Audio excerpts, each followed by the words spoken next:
property. 88 tenant petitions have also been heard by our hearing officers. We have 21 petitions that they've settled through settlement conferences.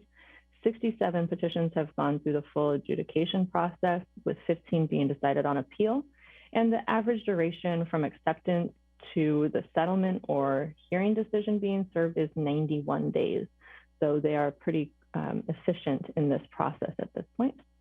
And with that, we're going to go ahead and bring them into the meeting as panelists. Excuse me, I had a little moment there. So if we can do that now, Andrea, that would be great. And they're here. Oh, they're here? Whenever you're ready. We can go ahead and let's start with Barbara there and allow her to introduce herself to the team. Good evening, everyone. Thank you for inviting me to your meeting. I have been in alternative dispute resolution since 1998. Prior to that, I went to law school at Stanford, and I was a lawyer for a few years, and then I went into legal education. I was a professor of law at Golden Gate Law School in San Francisco for 10 years. So in 1998, I started doing arbitration, and then in 2004, I decided to devote myself to a full-time ADR practice, and I started doing mediation also. And my experience is pretty broad. I'm on a number of panels. I'm a hearing officer for several municipalities. And I don't know what else you'd like to know from me. That was great. Thank you, Barbara. Derek, do you want to go next? Sure, as long as Barbara gets to go first and the pressure's off. Hi, good evening, ladies and gentlemen of the committee. My name's Derek Chandler. I am an attorney, but don't hold that against me. I have the pleasure of working with your city and serving as a hearing examiner under your ordinance and several other ordinances around in the Bay Area as well. Last count, I think it was 5 that we work with. So I'm a little bit behind some of the others, I guess, but I'll catch up eventually, I suppose. Yeah, thank you very much. I appreciate the opportunity to come and put names to faces and vice versa. Thank you, Derek. Sandra, you're up next. Hi, I'm Sandra Delatour, and I have been an attorney for a very long time, and I got introduced to mediation many years ago and really thought it was a wonderful option, and eventually developed an ADR practice.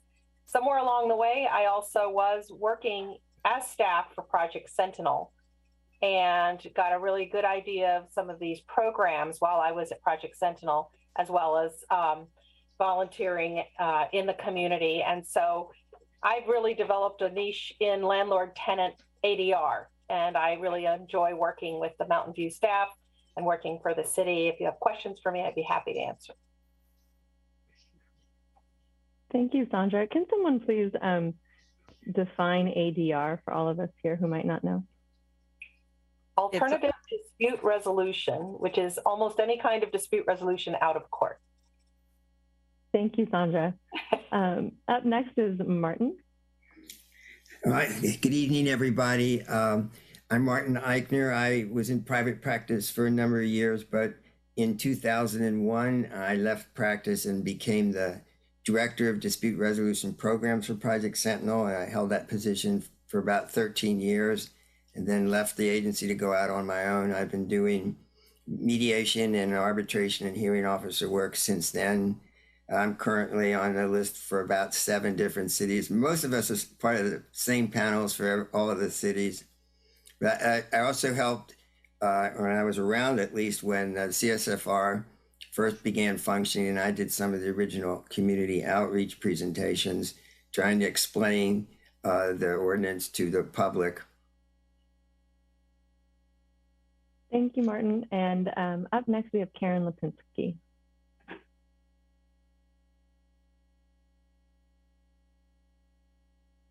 Hopefully she's with us. Karen, are you there?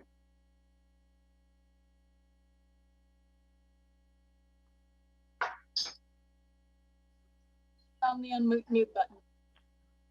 Good evening. So I got involved with Project Sentinel after being involved with the county's ADR program. And I had experience representing landlords. So I spent some time in UD court. And then I also volunteered through Project Sentinel and at UD. And so I guess primarily I do the mediations, and I take an occasional arbitration because I think that I should if I'm on the panel.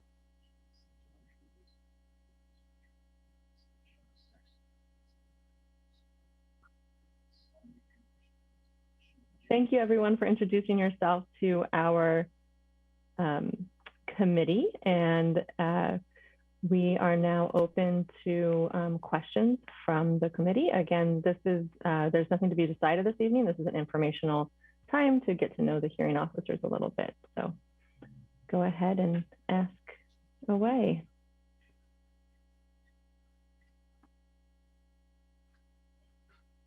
So good evening, everybody. My name is Guadalupe Rosas. I am the one of the voting members of the RHC.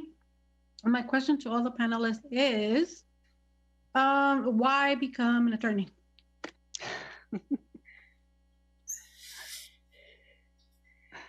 I would redefine the question if you don't mind, because I was an attorney for a long time and I was a litigator, and when I decided to change my focus to mediation and ADR because I saw what litigation did to the parties and the price they paid even when they won the case. And that's what made me think there must be a better way to solve or settle disputes or resolve disputes. And that's why I went into ADR.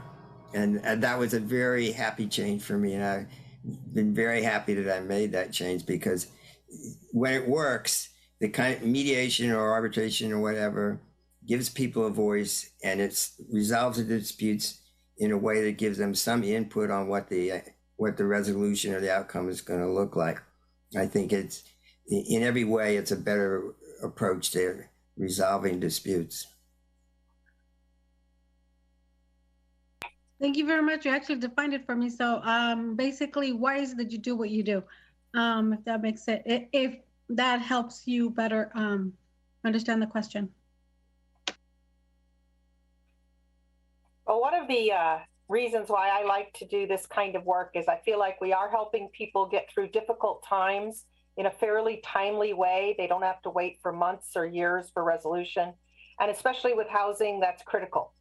And I also enjoy working with the people outside of the adversarial system, somewhat like what Martin said. People sort of change who they are as they go through litigation. That adversarial system doesn't really help people get along. It does the opposite. So I enjoy helping people find resolutions, get along, and move on with their lives in a very efficient and positive way. Yeah, and I think I agree with everything that Martin and Sandra have said. The only thing that I think I might add is, for the average person in the street, the idea of going to court and talking to a judge in a robe and up there with his big hammer is a very intimidating thing. And programs like this, I believe, give the average citizen in the street the opportunity to come forward when there is an issue and get it resolved without having to go through the nervous times of all the stress going to court and all that sort of stuff. Yes, there's still some stress, we can't avoid it, but it seems a lot less. I mentioned that I have some experience representing landlords in court. And the reason that I represented landlords is because the landlord wins. And the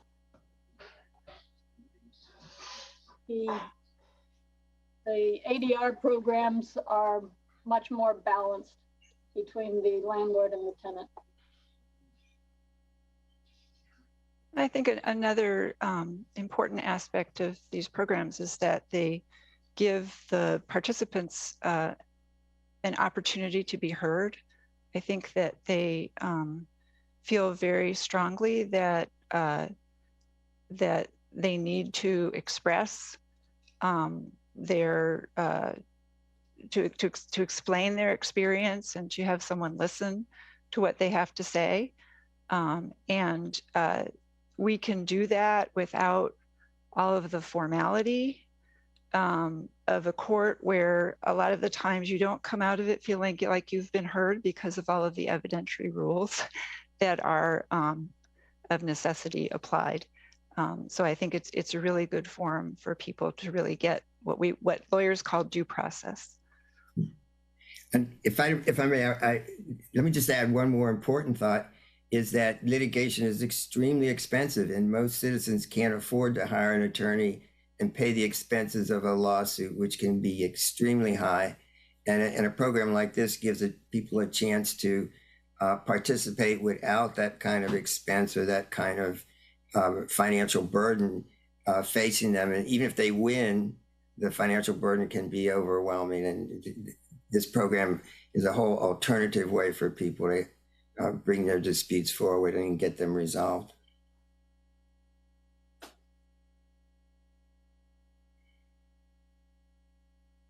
Okay, if anyone doesn't have anything else to add, I do see that we have Committee Member Ramos with a hand. Here you go now. Oh, great. Hi. I have a lot of questions, so feel free to write them down as I'm going to put them all out there so you can choose how you want to answer them all together. So the first question I have, are any of you bilingual? Have you had mediations or hearings that needed a bilingual component? And we're going to broaden out to other accessibility factors. If you have dealt with, say, people who need whatever kind of interpretation, whether it's sign language or other kind of able-bodied assistance, how was that handled? And then thinking of all those together, what can the RHC do to make your outcomes that you are dealing with happier on both sides? Well, I can take a stab at the language barrier stuff, at least. Am I bilingual? Unfortunately, it's something that is on the long list of things that I have in my brain to work on. But as currently, I am not bilingual in anything other than bad English, which really doesn't count. There have been occasions in other jurisdictions where we have had issues where a petitioner or a respondent spoke a language other than English. Not in this jurisdiction, though, so I'm not sure how we would actually handle that. That might be a better question aimed towards staff, is about how we would do when that came up, and I'm sure it will. But in other jurisdictions, when I've run into this issue, we have had an interpreter come in and interpret real time during the petition, everything that is said, just like they would do in the courtroom. My experience is they're all very professional. We've had Spanish, we've had Chinese, Mandarin is a form of Chinese, and one other Asian language, which off the top of my head, I don't actually remember. But it's come through fairly well. Everything they translate, of course, is in the recording or the written transcript, so that somebody can go along later on who has more intelligence than I do and make sure that what they actually translated was what was actually said.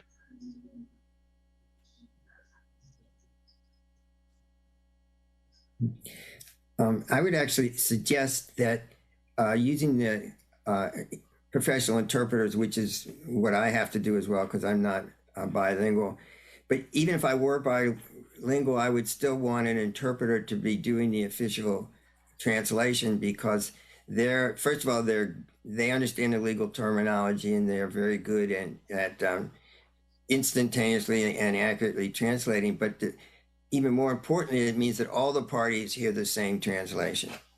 And so you want, regardless of what language you're speaking in, you want someone to convert that to the language that everyone in the hearing or everyone on the Zoom conference can hear equally. And that requires a separate person than the hearing officer or anyone else who's involved in the administration.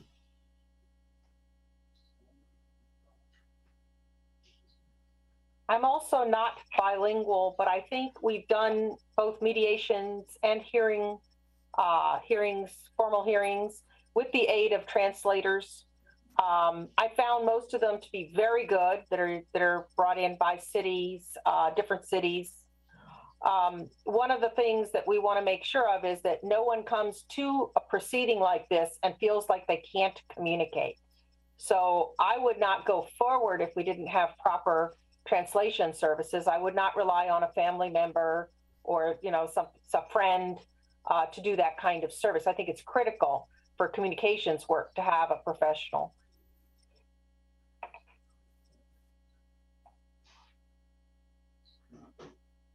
I'm not bilingual, but I've been working with the help of translators since the 90s, so I feel comfortable with it.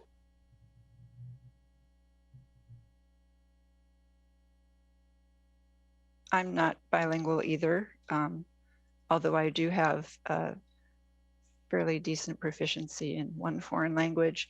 And I agree that even if I were in a position to translate in that foreign language, I don't think it would be a good idea, because the hearing officer needs to be able to concentrate on what's going on in the hearing and not have to think about what am I going to use to say for this particular word. But I've had experience with both foreign language interpreters and sign language interpreters. Generally, from my experience, they're, as Martin mentioned, they're very well trained in the terminology that they would need. And the trick for the hearing officer when you're working with interpreters is to make sure that you're speaking to the party and not to the interpreter. So I always try to be very cognizant of that. And staff would like to mention that we have a formal process in place for this if the need is presented to staff and the hearing officer during the petition process. We actually had a petition hearing this past last week that was continuously translated for the Spanish-speaking community for members of the parties that required that service. So we do have a process in place for that. And the translations team is the team members that we're utilizing for this process are trained interpreters who also have interpretation training with legal language. So they are prepared and ready for providing this type of support. In response to other kinds of accessibilities, I haven't faced many requests at this point for other types of accessibility, but I'm sure we have processes in place for that as well. Because there are alternatives now that we can do meetings on Zoom as well as we used to do them in person. I think we can do things on the phone. So I do believe that accessibility is not a big challenge at the moment.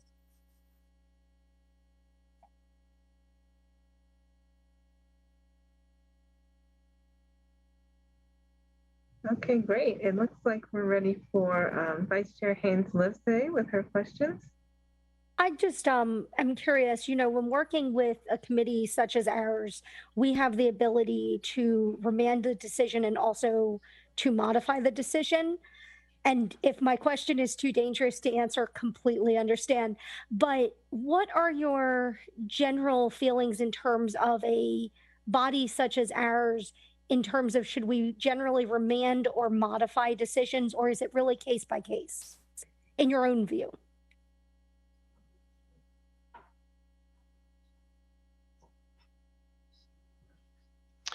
Unsurprisingly, no one else is jumping in on that one, so I guess I'll give it a go, Vice Chair. It is case by case. I'm going to start with that. I definitely agree. From my perspective, I am as capable of getting something wrong as the next person down the street. I do everything I can to not do that, of course. And if I'm not comfortable with a written decision, then I, keep working on it until I am comfortable on it. Having said that, it is nice to have someone like the board there to turn around and say, well, yeah, you might have missed this, and send it back to me to say, hey, did you think about this? And maybe I did think about it and didn't write it down in the decision. And maybe it's something brand new that a new set of eyes looking at the facts of the case has identified that I haven't. So that's the good side of things. Of course, if and when I ever am reversed on appeal, you have to be careful not to let the ego get involved.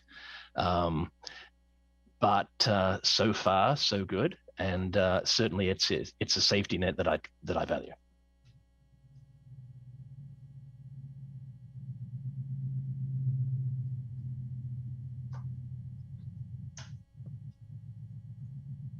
I would echo what Derek said. I think it's a case-by-case situation. The decisions are based on so many facts and so much depth of detail that it could make a very big difference to someone on the committee to have a particular fact involved where it didn't hit the hearing officer that way. So again, I agree it's good to have another set of eyes and opinions, but as a hearing officer, I appreciate the chance to try to modify my own decision, but we would accept whatever you choose to do, of course.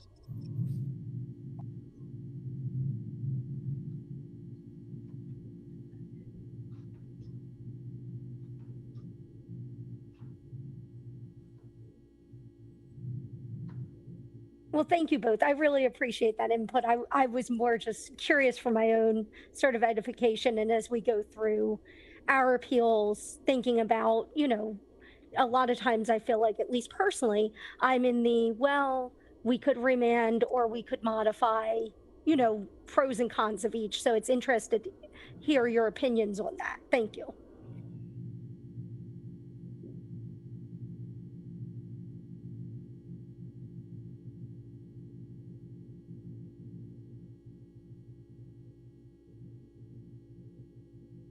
Are there any other questions for our hearing officers this evening?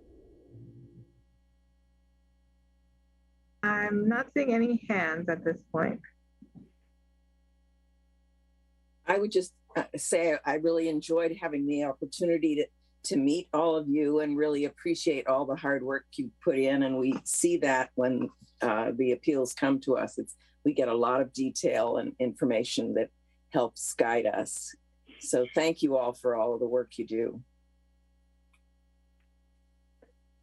And Karen, this would be time for public comment. Is that correct? Okay. Since there are no more questions, I now invite public comments. Would any member of the public on the line like to provide comment on this item? If so, please click the raise hand button in Zoom or press *9 on your phone. Staff will display a countdown timer on the screen. Andrea, are there any raised hands? Doesn't look like there are any hands. No. Okay, well, if so, we will move on and thank all of you for your participation tonight. Thank you. Thanks for this opportunity. It's been very helpful to just connect in this way with the committee. For us I agree. Thank you. Yeah. Thank you so much. Thank you, committee. Thank you, everyone, for joining. Thank you all.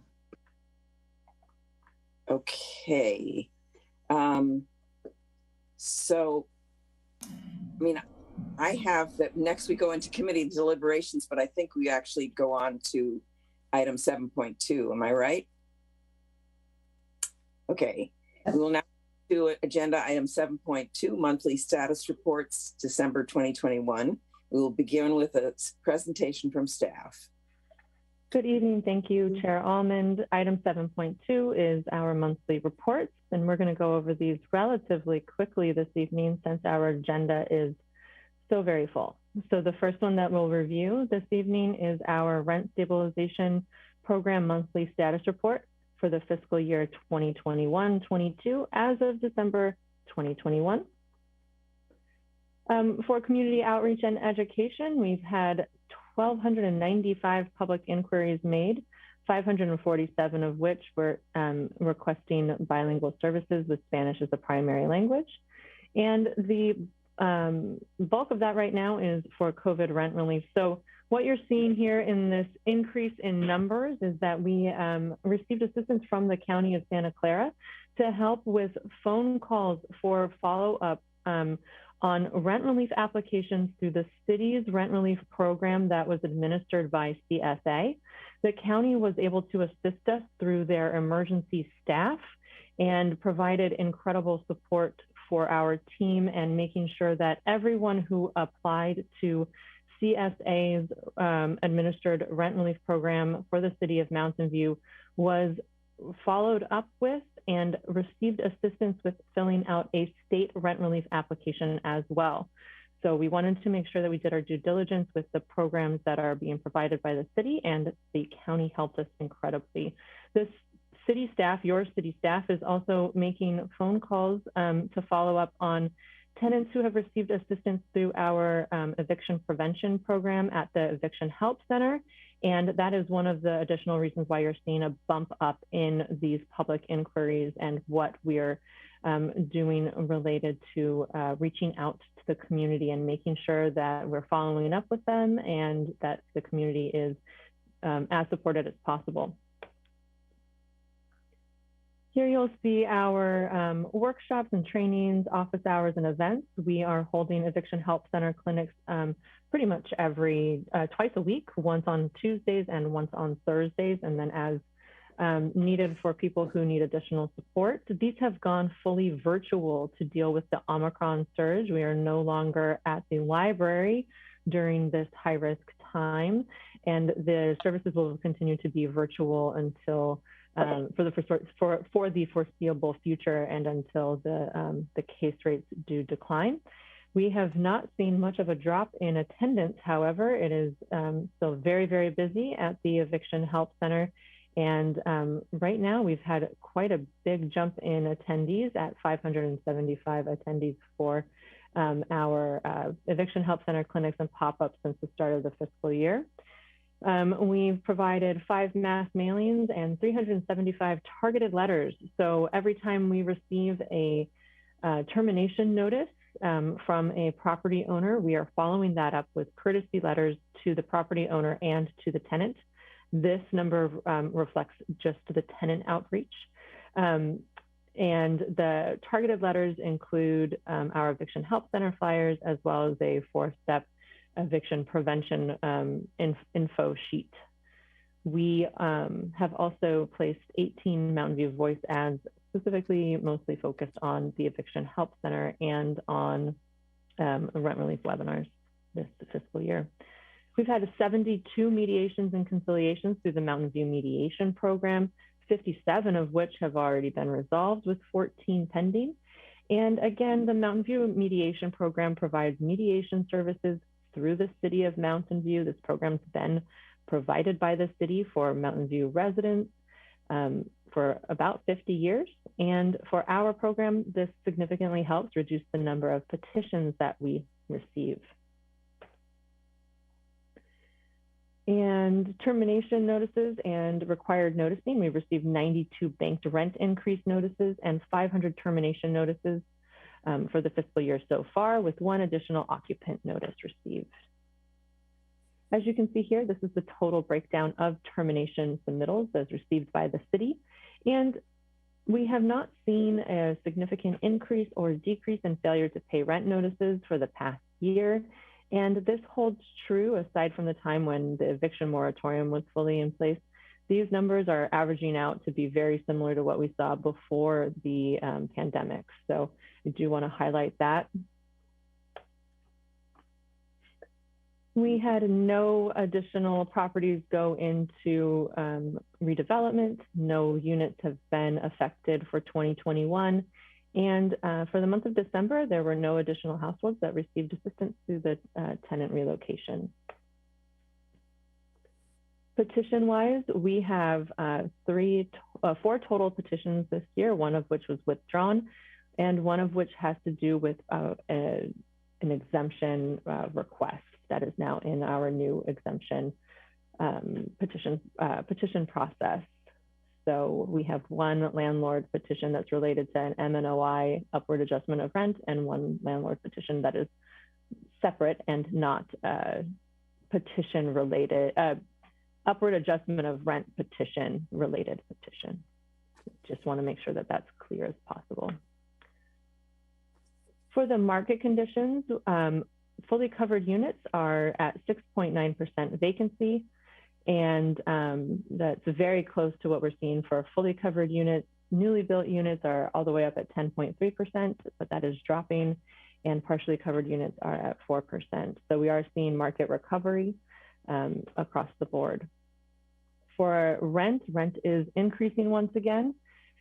For fully covered units, it's up to $2,525 on average for market rent. And since the start of the tracking that we do here, going all the way back, looking at 2009-10 fiscal year, that's a 54.8% increase in price. So I do want to mention that the reason why we take a look back that far is to show what's happened during the Great Recession to the market and how that was affected, and then how it has rebounded over time.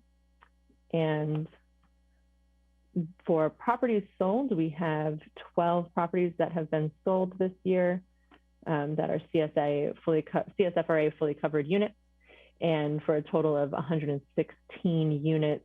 Right now, for the month of December, there are 51 units representing 3 properties for sale. And before I move on to the eviction prevention program, are there any questions about the numbers that we're reporting here? I see a hand by committee member Ramos. Not necessarily a question, but I would love to see an example of those targeted letters. Sure, we can go ahead and send one out to you. Thank you.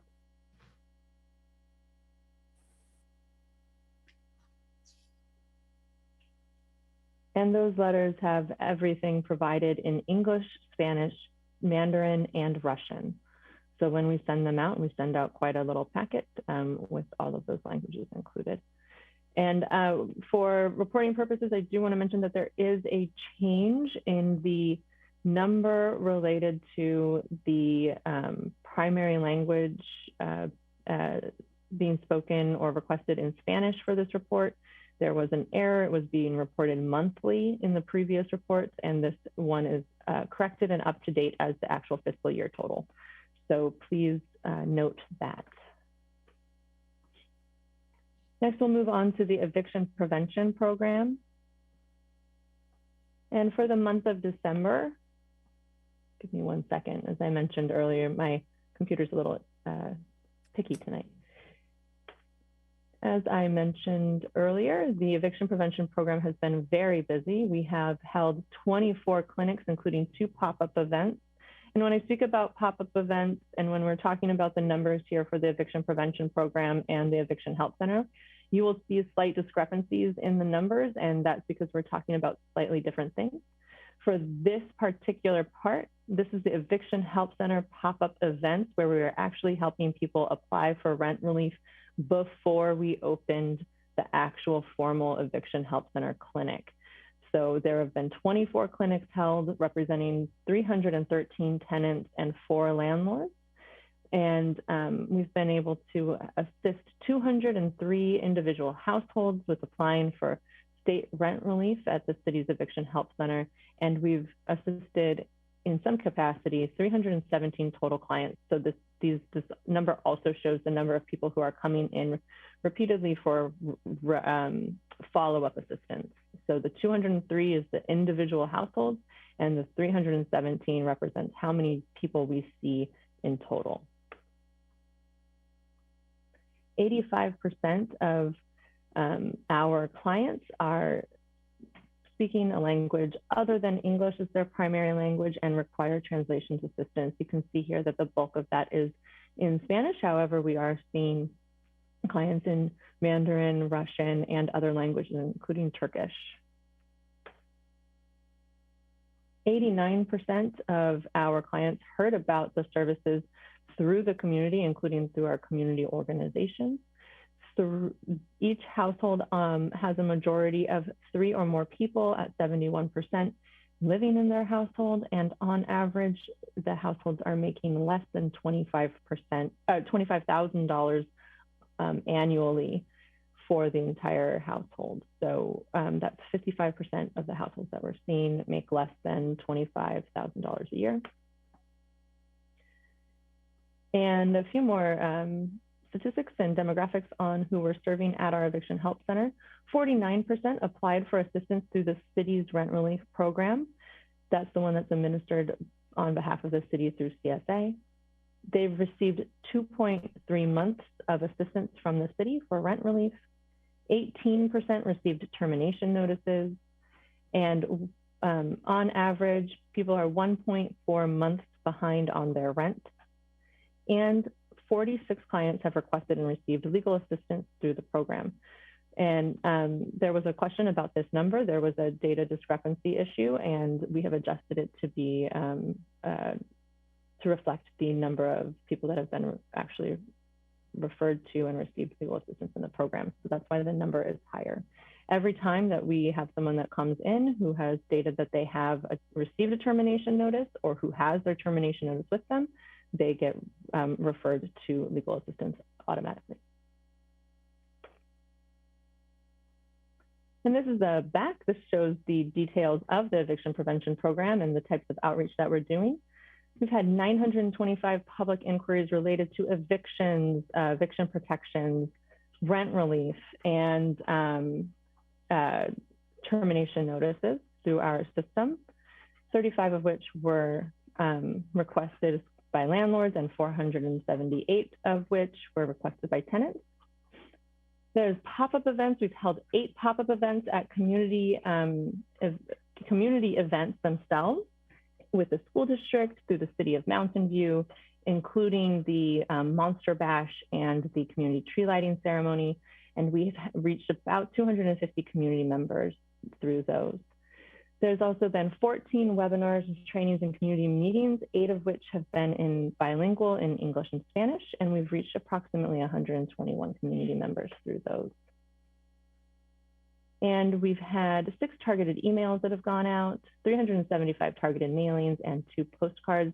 The postcards have reached 36,000 households and 655 landlords. And then finally, this is some of our detailed multimodal, multilingual communications. We have 3 web pages in 3 languages related to the Eviction Help Center and Eviction Protection Programs, 2 informational flyers, 1 short video, a fillable form, and we've had 18 weekly Mountain View Voice ads, 1 press release, 3 news media coverage opportunities, including 1 in Spanish, and 4 social media posts have gone out. And then finally, this is the termination notices that we've already discussed this evening. Does anyone have any questions about the Eviction Prevention Program infographic and overview? Yes? Any member Ramos? I'm so sorry, I keep on being the only one that asks questions here. But before the holidays, the help center had legal assistance from a couple of nonprofits offering their services pro bono. I thought I read that it was until the end of the year. Do we still have those services offered pro bono? Have we continued that contract with Stanford Law Clinic and CLESPA? Stanford Law Clinic and CLESPA are working with us and attending every virtual clinic in some capacity. They rotate weeks. So 1 week we have the Stanford Law Clinic and 1 week we have CLASPA. And they provide services just like they were providing before the end of the calendar year. They're all pro bono, and they are providing assistance to the community. All right, and do you anticipate that? That will continue. Okay. do you not have going anywhere? When that could end, when that would end? Are we just going with it until the commitment from them is continuous until otherwise noted, to the best of my knowledge. Wonderful, thank you. And before we went fully virtual, I believe it was the Stanford Law Clinic that they've been virtual this entire time. So, oh no, it was the other way around, Andrea. CLASPA was. Yes, that's correct. CLASPA was virtual, and Stanford Law Clinic was in person. So now they're both virtual until we go back to being in person.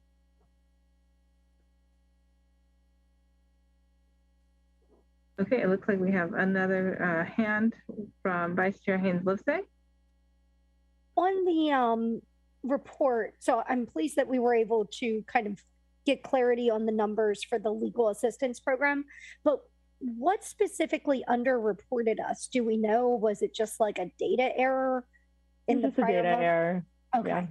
So we just weren't counting all of our actual referrals. Yeah, I had a data error. Okay. Completely candid. So no. Everything was being counted, but I had a data error. So okay. Just as long as it wasn't like, something where we weren't getting good data pulled out or something. Okay. Thank you. Yeah, fair. Very good. Thank you. Committee Member Rosas. Hello, I think you answered the question, but I just want you to please clarify for me. Did you say that in order for community members to access the service, is it automatically referred to CLASPA and the law, East Palo Alto Law, CLASPA and the other legal? Stanford Law Clinic. Thank you, Stanford Law Clinic. For the legal services? Yes. Or for all of the services that we're providing at the Eviction Help Center? No, the legal services. For the legal services, if there is a termination notice that they bring in to the Eviction Help Center, our staff is referring them to the legal services that are being provided at the Eviction Help Center. They can also request assistance for other eviction-related issues at the Eviction Help Center. But the only type of legal assistance that is being provided is for eviction-related issues. Okay, thank you. Yeah, that's what I needed answered. Is there any other questions or points that need clarification? I just wanted to say, listening to it all, I just get exhausted. I don't know how you all do all of what you do. The numbers are amazing, absolutely amazing. And speak for staff, we're all exhausted. I figured, I know. You need all hands on deck. Oh my goodness. The community is well served by all of you. I didn't have a question though. I think we have to take public comment now. Yes. Would any member of the public on the line like to provide comment on this item? If so, please click the raise hand button in Zoom or press 9 on your phone. Staff will display a countdown timer on the screen. Are there any hands? Okay, we do have one hand. Let me go ahead and just pull up. Oops. The camera.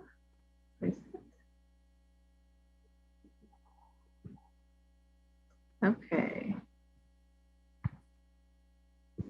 Mr. Zell, if you wouldn't mind unmuting.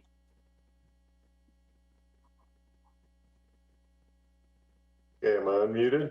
Yeah, we can hear you. Excellent. Actually, very detailed information. Thanks for providing that. not so much comments as questions, but last year there was, I think, 40,000 allocated toward eviction protection program. I like to see how that money was spent and if it was actually used or not, because I think if you remember correctly, I was adamant like it's a waste of money. So I'd like to see that detailed on how that was spent. The second part I'd like to know too, which is, and then this is like more of an admin question, but you know, I've got some tenants that have told me to my face, can pay rent, but I'm not going to. I'm going to get it from the free rent program. How do I report these tenants, and can I report these tenants, and what do I do about them? That's it.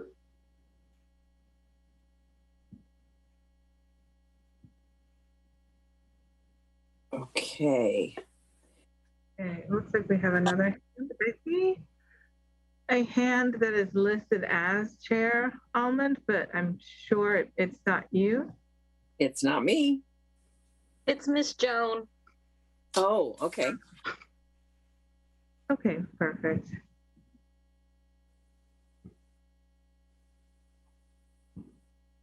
Miss Joan, if you can unmute yourself.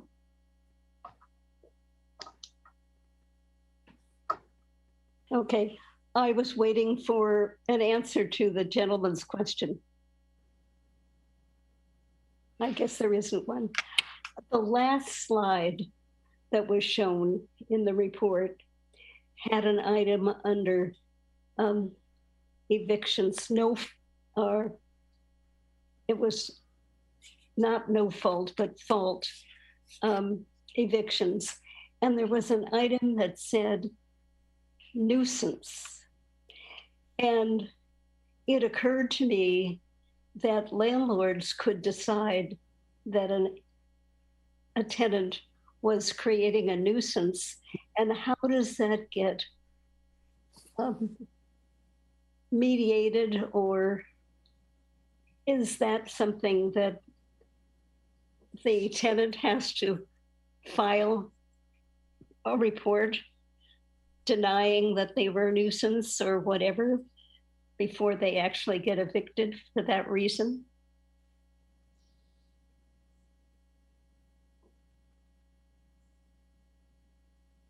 If there are there any other questions, I'd like to shortly address some of the questions that were raised. So for further clarity. Great. Yeah. Are there any other questions before? Joan, were you finished with your comments? Okay, I'll take that as a yes. Looks like there's no more questions or comments. Okay.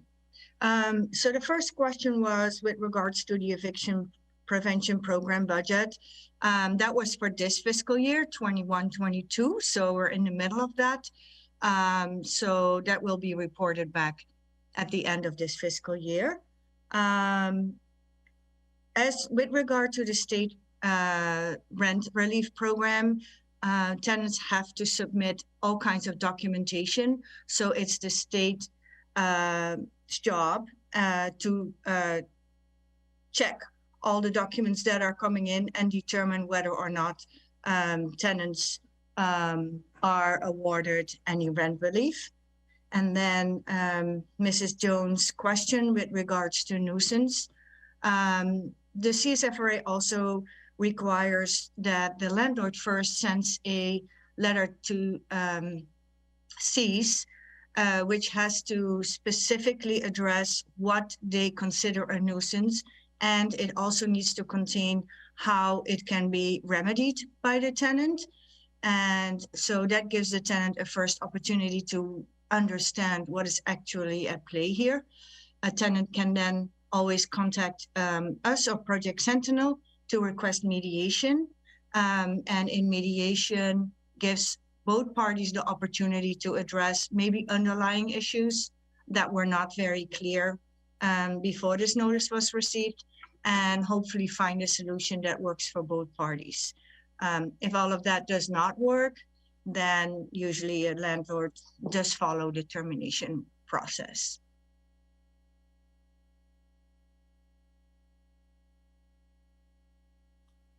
Thank you. Were there any other questions? If not, I believe we can go on to 7.3.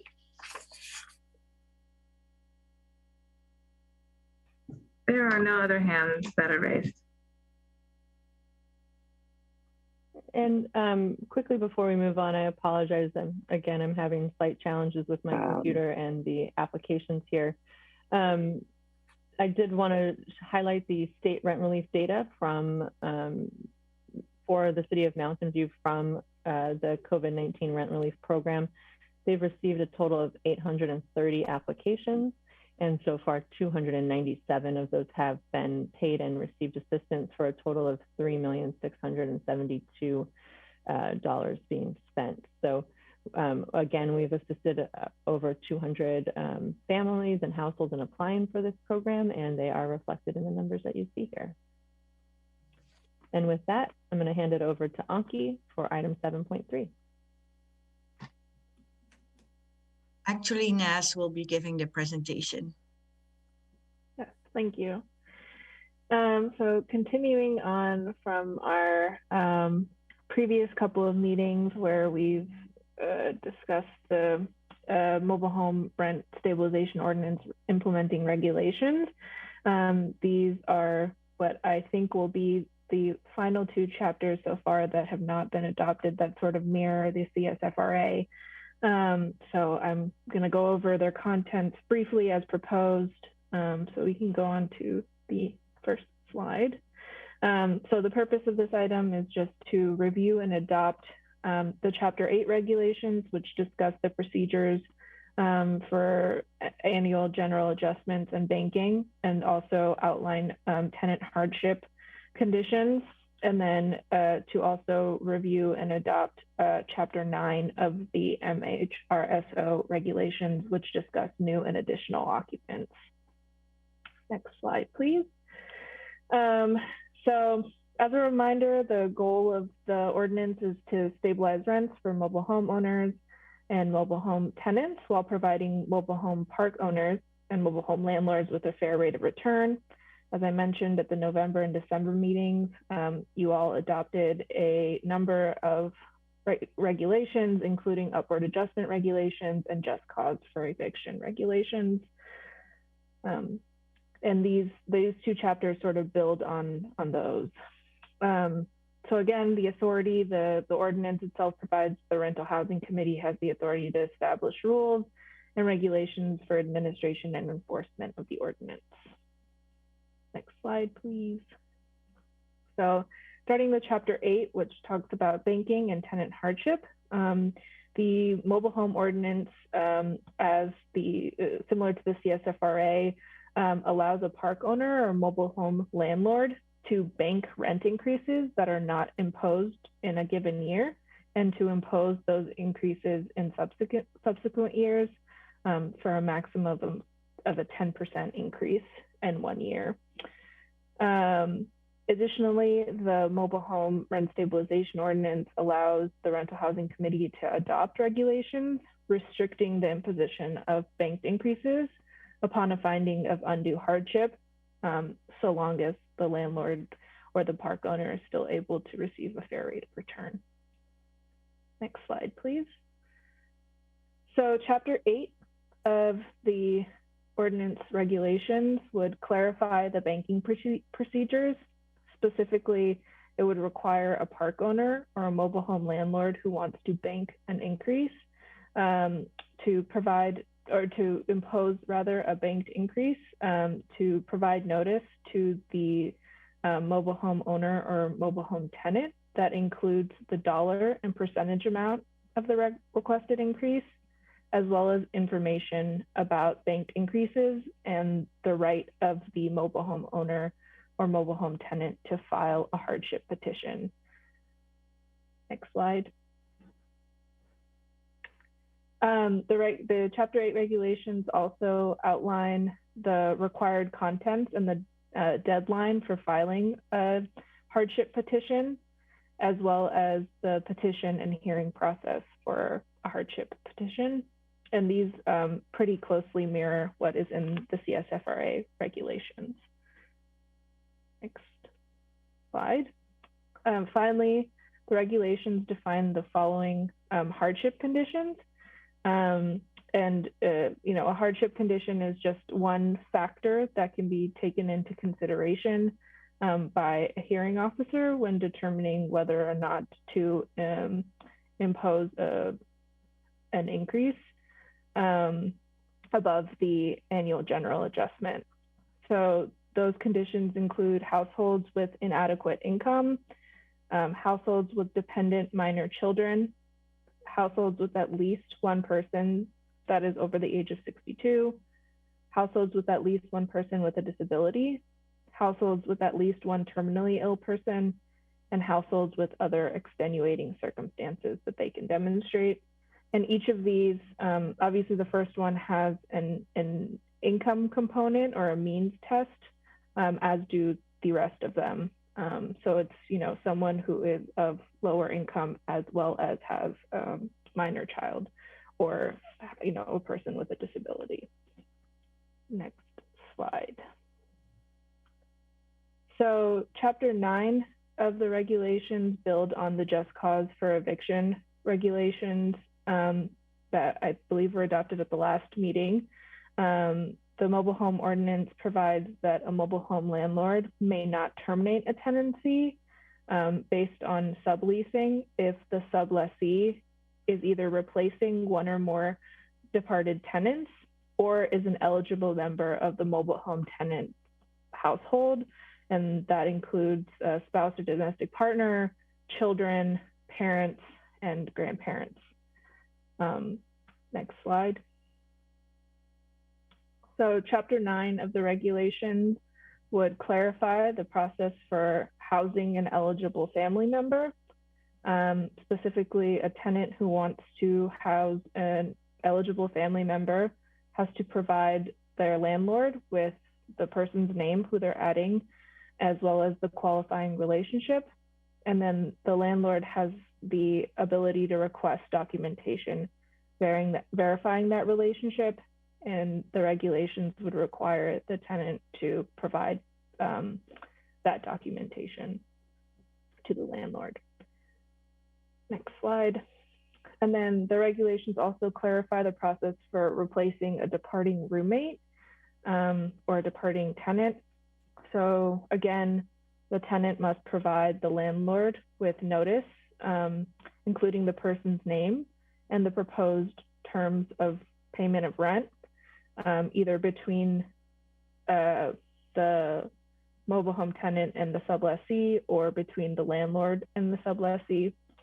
And then the mobile home landlord can screen the roommate or the incoming tenant and charge a screening fee. However, the screening process and criteria that they use must be the same process and criteria that they use for any tenant.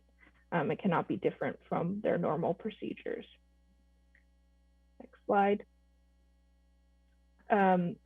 Lastly, the Chapter 9 regulations would provide that if there's no original mobile home tenants residing in the mobile home, so that means that everyone who was on their original lease has departed and been replaced, the mobile home landlord can renegotiate rent with the subtenants and raise that rent subject to proper noticing under state and local law. And then additionally, subtenants, the regulations allow or actually require subtenants and mobile home landlords to share rent information to ensure that there's no price gouging that's occurring by the master tenant. Next slide. So staff's recommendation is that the committee review and adopt the banking and tenant hardship regulations, including the procedures for banked rent increases, hardship criteria, and hardship petition process, and to review and adopt the new and additional occupants regulations, including procedures for replacing a departing roommate or housing an eligible family member. And I'm happy to take any questions you all might have.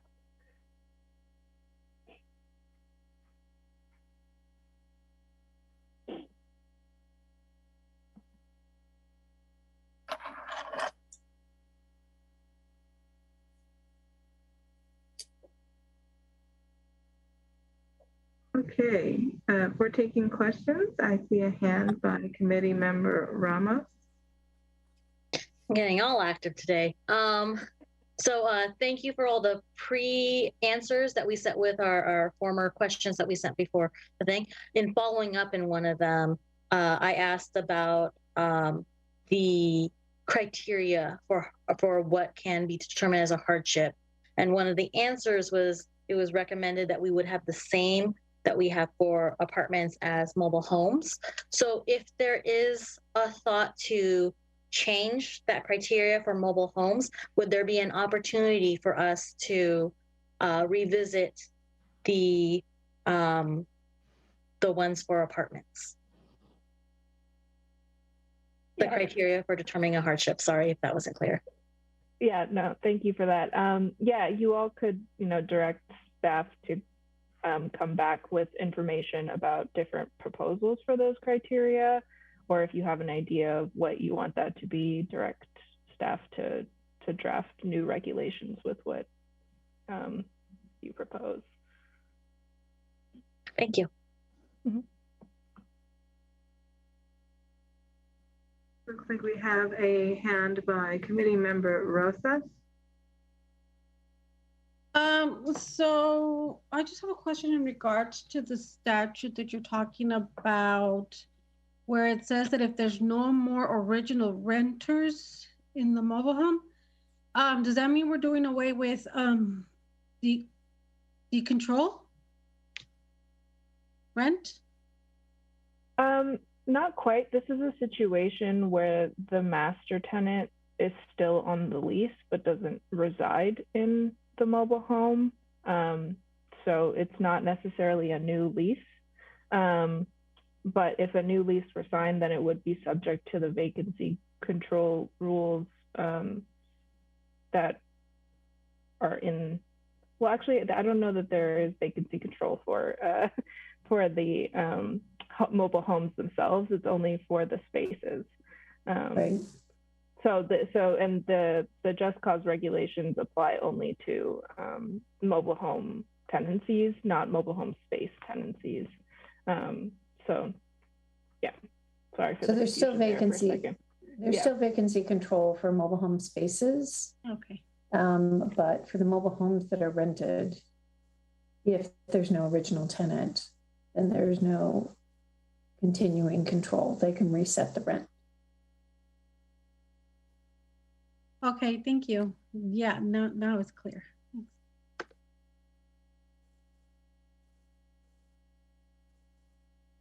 Are there no other questions or hands raised? Seeing no other hands. Okay, since there are no more questions, I now invite public comment. Would a member of the public on the line like to provide comment on this item? If so, please click the raise hand button in Zoom or press *9 on your phone. Staff will display a countdown timer on the screen. Do we have any hands raised?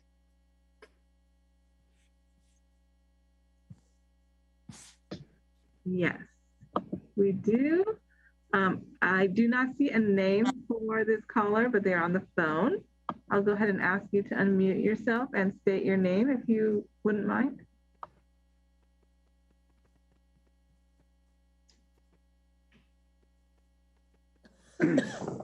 Can you hear me? Yes. Great, thank you. Yeah, I just want to say thanks to everyone for all this hard work. You guys are really doing some good work. I wanted to make a general comment or have some questions about banking. I haven't read all the details, so I'm not up to speed on all the nuances. So what I'm about to say may already be addressed, but to me, the whole concept of banking is it's not a case where you either use it or you lose it. It's a case for the landlord where they either use it or they pocket the increase or carry the increase forward. And one of the main goals of the CSFRA is to create stability in rent increases and minimize volatility of the rental increases. So what the rental families are experiencing in Mountain View, there's 200 families roughly, is typically what happens is the landlord will present people with a 1-year, 6-month, or month-to-month lease. And I anticipate that the month-to-month lease will go up to the equivalent of the AGA, and a 1-year and 6-month will be less than that amount in order to provide an incentive to the tenant to stay in their unit longer. So my question is, or my comment is, it seems to me that a tenant that goes for a longer lease is going to continually be subject to banking increases in the future because they accepted a long-time lease and hence an amount less than the AGA. And that, to me, just doesn't seem fair. So I'd like the team to address that and make sure something like that doesn't happen, because it just goes against the goal of the ordinance, which is to create stability in rents. And it's also good for the landlord because they want people to stay in their units. It's better to keep somebody in your unit for a year than on a month-to-month lease. So that's my comment, and I hope you guys can address it. Thanks so much. Thank you for your comment and suggestions. It looks like we have we do have a hand by Alex Brown. Go ahead. Hey, Al. I'd like to echo what my ally said. I think that one solution to this might be to require that mobile home landlords and park owners register any proposed updates to the lease or proposed lease addenda as part of the rent registry, so that there's a record of the offered terms in case of banking, so that it's clear when the banking is applied, what terms were negotiated in the process of getting to that point. That's my idea. Thanks. Thank you. Any other hands raised or questions, comments? Yes, we have a hand by Anna Marie Morales. Go ahead. Hello. Hi, Anna Marie, she, her. I just wanted to start out by thanking City Council and staff for all of your hard work. It does not go unnoticed, and it is greatly appreciated. I also want to echo what was said. I also want to add that banking does not provide stability to the tenant. And I think it would be really important to have offers included in the registry, so we have all that information and we can take that into account and get the big picture of things, just to kind of, you know, be really transparent with everything. And removing income when considering the other options, I think, would be important as well. Means testing doesn't always work. A lot of times there's, and that's like another issue, means testing. I would like to see addressed to kind of help those people who possibly wouldn't fit into that, but would need the help just the same and would be just as deserving. But because of the means testing, they're not able to be included in that, that group. Again, thank you all for the hard work, and I will pass on. Thank you so much. Great. Looks like we have a hand by Edie Keating. Go ahead, Edie. Thank you. So I just like to, without details, speak generally against income limits on some of the other hardships. So first of all, if you have an income limit, it's a very hard line. And it would be better, if someone earns $1 more, then they're not eligible for the hardship. Whereas if they earn $1 less, they are eligible for the hardship criteria. So either having a graduated income eligibility or dropping that where you can.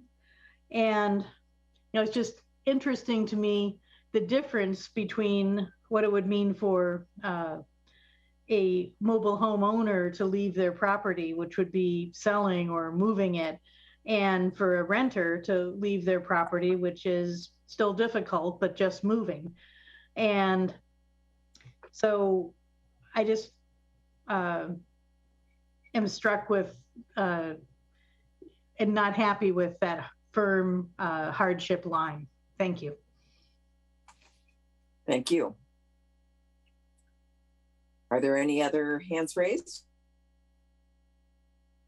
Yes, we have a hand by B. Hansen.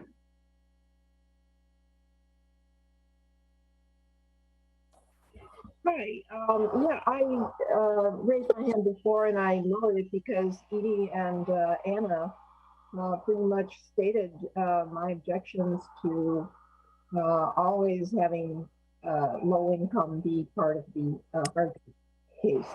It's not necessarily the case. I would like to see that removed, and I just want to second what Anna and Edie mentioned about that. Thank you. You. Okay, I have another hand by Kevin Ma. Go ahead, Kevin.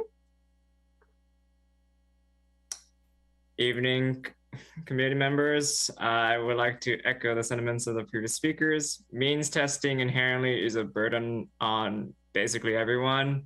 It's a burden on proof, a burden on being too successful in life, honestly. Back to the point of like, these are hard cutoff limits. If you do not reach a specific target that does change over time, you are completely out of any kind of benefit that the law provides.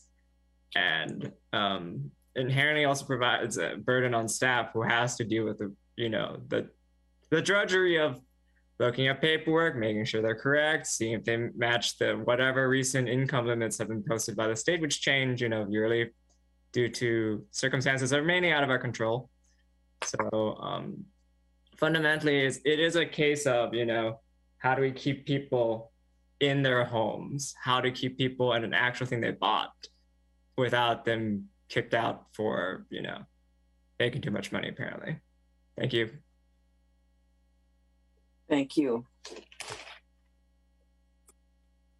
Any more hands raised? I do have one more hand by Mr. Zell. Go ahead. Yeah, I'm going to provide the flip side comment to this. Basically, by eliminating or putting handcuffs on the banking provisions, you're basically saying the tenants are going to get a raise every year, regardless. In other words, no one's ever going to get a break. Nothing's ever going to be banked. If you make it difficult to exercise the heart, and to use that banking, and tenants exercise hardship, reality is nothing's ever going to get banked. And tenants are going to get an increase every year. And if that's what tenants want, so be it. I suggest you, at worst, keep the rules the same. At best, come up with some method that doesn't allow tenants or landlords' ability to use that banking when the time comes to use it. Because otherwise, we will find ways we'll just do rent increases every year and never bank. Thanks. Thank you. As I understand, that was the last hand raised. I thought there was very interesting input. Correct. There are no other hands. Okay. Then we are open to a motion to approve chapters 8 and 9. And the motion, I'm sorry. I see a hand by Committee Member Ramos. So we can go with the motion. Would you rather have us go to the motions and do a discussion on them? Or would you rather have us discuss, then do the motions? I don't mind either way, but there are some changes I would like to make. Does it matter? I'm asking Karen. No, I mean, I'm not sure if somebody can articulate a motion that might include changes that people want, or people can try for a motion and we can run through motions till we get it right. So it may be easier to have a discussion first. That's what I'm thinking what the too. issues are. Yeah. Committee Member Ramos, do you want to go ahead and propose your changes? So after I got the staff's answer from the question beforehand, I looked up the meeting where we determined the criteria for the tenant hardships. And the criteria as it stands is there's one criteria, which is an income one. You could even look at the slides. The slides don't get as specific as what we are passing, but the criteria, it currently stands at there's a basic, just an income criteria. If you make less than 100% AMI, you could submit a hardship petition on that. But then there's the other levels of criteria, which is like if you are families with children, elderly, gravely, here you go, terminally ill, person with disability, other extenuating circumstances. Those currently also have an income requirement with them. And so I managed to look back to where we actually did the original criteria for apartments when we first did this. It was so long ago, it was really quite a blast from the past. It was only Committee Grunwald and I were the only ones that were there at that meeting. I believe Committee Member Parzell was actually absent for this one. But which kind of shows an interesting turnover, which makes me very sad. But back then, even I had issues with adding an additional income criteria for the hardships that do not require an income, if that makes sense. Because moving with children, I don't have spawn on my own, but my understanding is that moving with children is awful and very hard and incredibly disruptive. That is still a hardship no matter what income you have. If you are terminally ill and immediately dying soon, that is a hardship regardless of your income. If you have a disability and these are one of the few apartments that can handle your disability, for example, you have a wheelchair and you need wheelchair access, and these are one of the few apartments that have it, you still have that hardship even without even if you, regardless of your income. If you are old and that's where you lived for the last 50 years, that is still a hardship regardless of your income. And so I know that there were some comments about against means testing in general, but I'm more than happy to split the difference in keeping that there is a hardship for inadequate income at 100% AMI. I actually even be willing to raise that just even slightly to 120% AMI because rents are still expensive. And also but have the other criteria, the dependent, minor children, elderly, disability, terminally ill, to remove the income requirement on being able to file that hardship. And this is just allowing them to file a hardship petition. It's going to be up to the hearing officer to determine how that gets shuffled out. And I don't talk about this often, but I faced a landlord filing petition for my apartment complex earlier on in my term at the RHC. And we did have people able to file hardship petitions. I did not file a hardship petition myself because I was terrified to do so. That is other issues. But all it did was, my understanding is that the people who filed hardship petitions were able to, they adjusted who paid what based on those hardship petitions. So my understanding is that the agreement was we would get 10% increases for 2 years each, but those who filed hardship petitions got 5% increases for each of those each year for 2 years. And I don't want to limit those if they need help, giving the hearing officer the flexibility to do that. So that's why my recommendation is to essentially pass staff recommendation, but remove the means testing aspects for the hardships that do not require an income or do not, that is not required on income. If that makes sense. I feel like I've been blubbering so much, so I'm just going to be quiet now and let you all decide from there.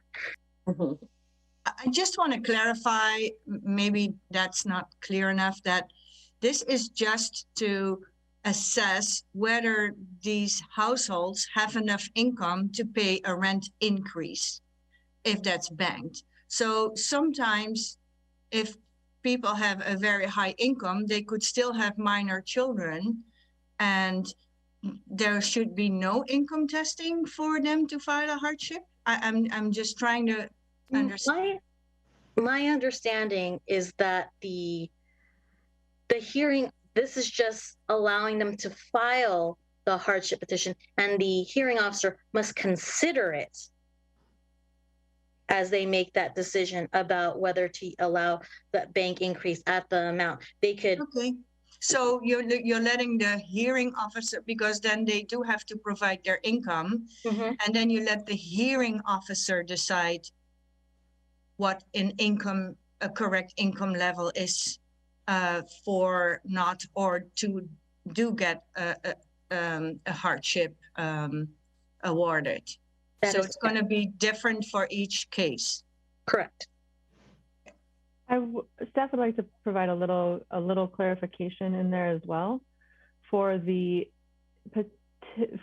hardship petitions that are filed in relationship to a landlord petition, it's typically one of the considerations used in the final decision for the overall petition. For tenant hardship petitions that are filed in relationship to a banked rent increase, the criteria is typically very strictly applied by the hearing officer, not considered as one of the considerations in a petition. It is the consideration in the petition. So they're slightly different in how they're utilized in the petition process, because essentially they're different types of petitions. One is a tenant coming to the city saying, I've received this banked rent increase and I'm filing the petition against this banked rent increase. And the other is a landlord has filed this petition against me and I'm responding to the petition with this other petition. So hopefully that provides some clarification as to how they're adjudicated. It is adjudicated and utilized differently. If I could ask for some, I'm so sorry, Vice Chair Haynes-Lucey, but I just want some clarification while it's still fresh in my head. So currently, if a tenant receives a notification that they will get, that there were increases that were banked, and they got a notification, we're using the bank now, they can still file a hardship petition on it, even if they make over 120 AMI, but they're terminally ill? No, that's where the means testing, the 120% AMI and the criteria that are in place come into play. So that is what is utilized by the hearing officer to determine whether or not a hardship petition is accepted by is decided upon and positive fashion for the petitioner. Yeah. So those criteria are what the hearing officer used to determine the outcome of the petition. So 100% AMI or 50% of your rent is paid, of your income is paid toward rent. So it's not just 100% of AMI, it's 100% of AMI or 50% of your income goes toward rent. That's one of the criteria.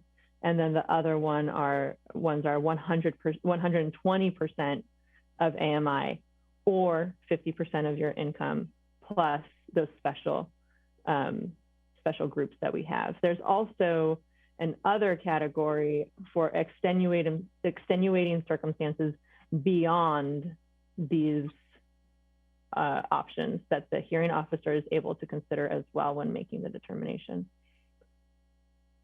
So they would not be able to file a petition if they're dying if they make 121% of AMI.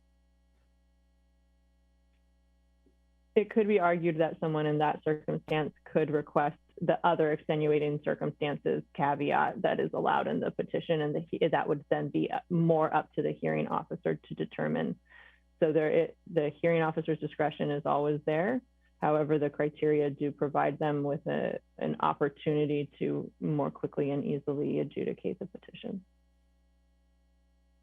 But the criteria would be listed when someone wants to file a hardship petition, causing people to self-select out still.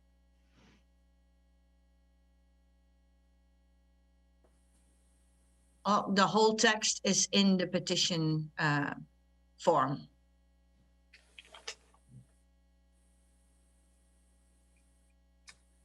Okay, I think Vice Chair. Yeah. Go ahead.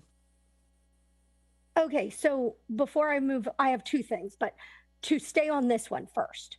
I think what I'm hearing staff say is that if I receive a banked increase, let's say I am a hypothetical tenant, and I make 120% of AMI or less, or if rent will be 50% or more of my income, and I have a dependent minor child, and I'm over 62, and I'm a person with a disability, and I'm a person with a terminal illness, I am almost, I don't want to say guaranteed because there are no guarantees in life, but it is incredibly highly probable that my petition will prevail without much of a legal review.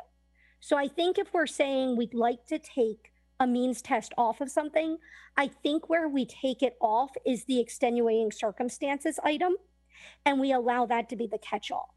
I think we keep the process boilerplate for the inadequate income, the dependent minor child, 62 plus, person with disability, terminal ill, by keeping the means test in there. And that's an easy petition for a hearing officer to review. They're basically validating the income, validating the extenuating condition, and saying, yes, the bank is not allowed, or it's going to be phased in, or however they adjudicate that.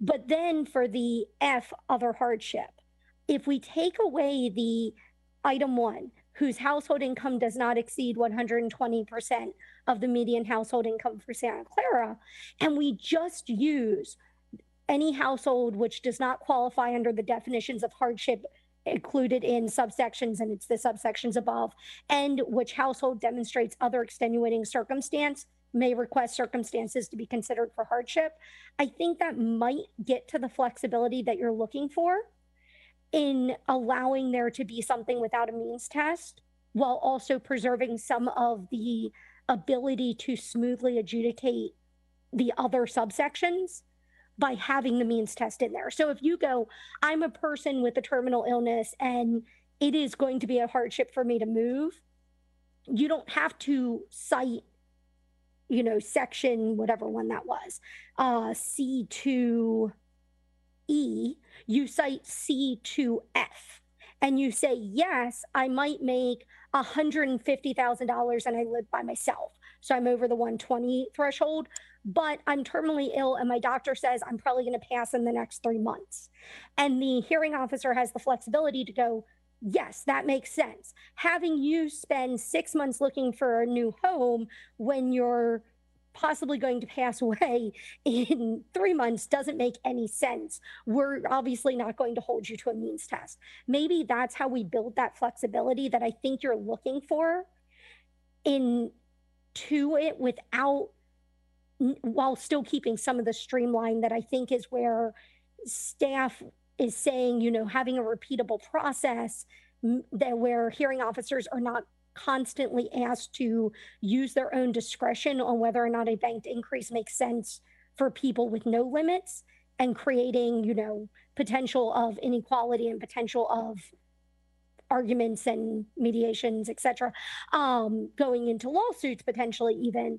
Maybe we just use F as the catch-all. So that's a thought, wanted to throw it out there. Number two, though, I think regardless in these regulations, we need to have, if we are going to say a hardship petition is put to the side due to the banked increase being withdrawn, which is in these regulations, it's section 4, we need to have documentation that that was withdrawn. And I think the way that we have to get that documentation is by making that withdrawal a form that is filed with us, because we have the ability for basically a hardship petition to be put to the side if the mobile home landlord indicates that they withdrew the proposed rent increase.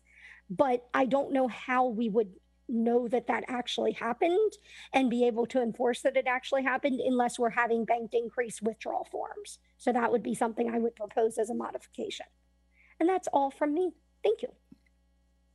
Can I just note on the withdrawn rent increase, that can be the property owner's response to the hardship petitions. So that would actually be filed as their response if they so chose.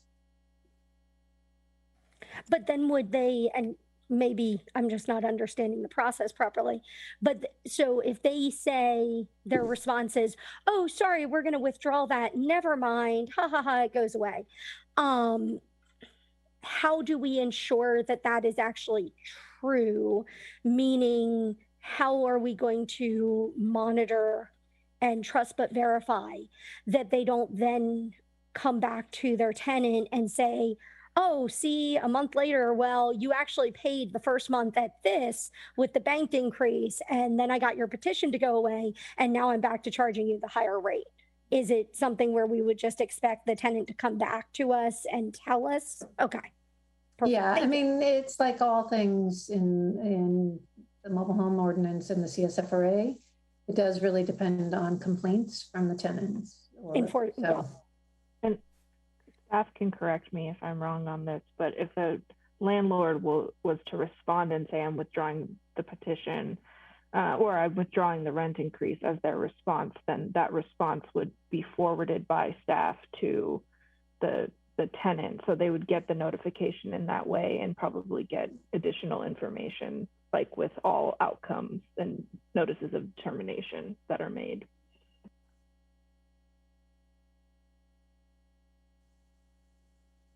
Okay, as long as there's some way to like have that documented.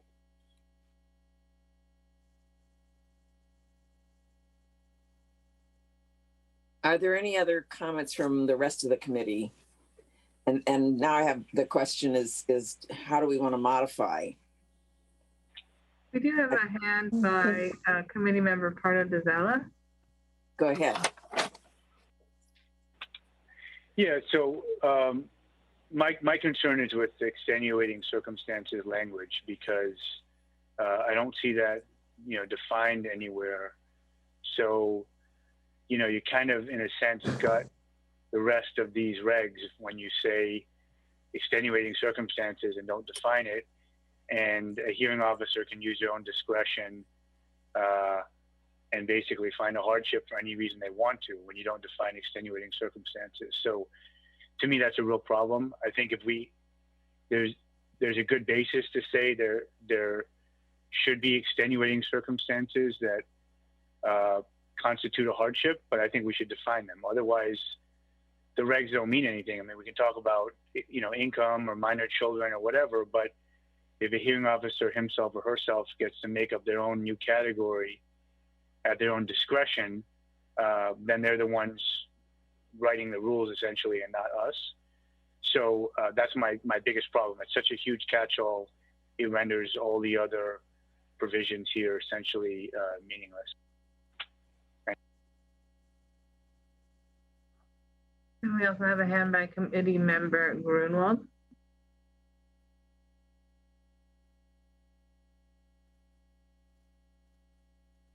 Sure, thanks. Clarification, for this section, would this apply both to tenants and individual owners? Yes. Okay. And so for the income requirement for owners, is it just the space rent or also space rent plus when it comes to 50% of your income, goes towards housing? Would it also include if they have a mortgage on the structure or other costs associated with the structure? Well, that's a good question. It's defined as rent. 50% of the household's income goes towards rent. Rent does not include the mortgage payments. Okay, but didn't have a recommendation there. Just interested. My other question, I guess staff. Emily reminds me of I remember having this conversation a while back, but I don't necessarily remember the presentation and what we were presented with. Staff, perhaps staff, if you'd like if you know, or want an opportunity to refresh us on how common is the means test. It's if at the time we had reviewed, how common is this and how standard is it to be part of these types of regs across other jurisdictions?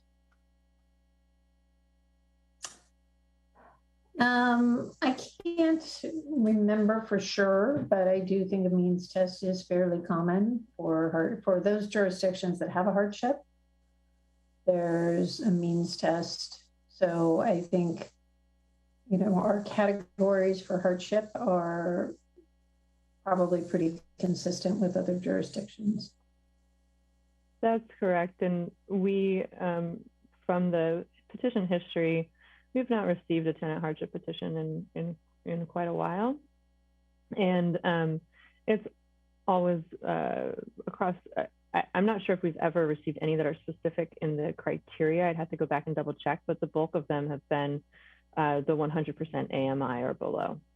So just to clarify that as well.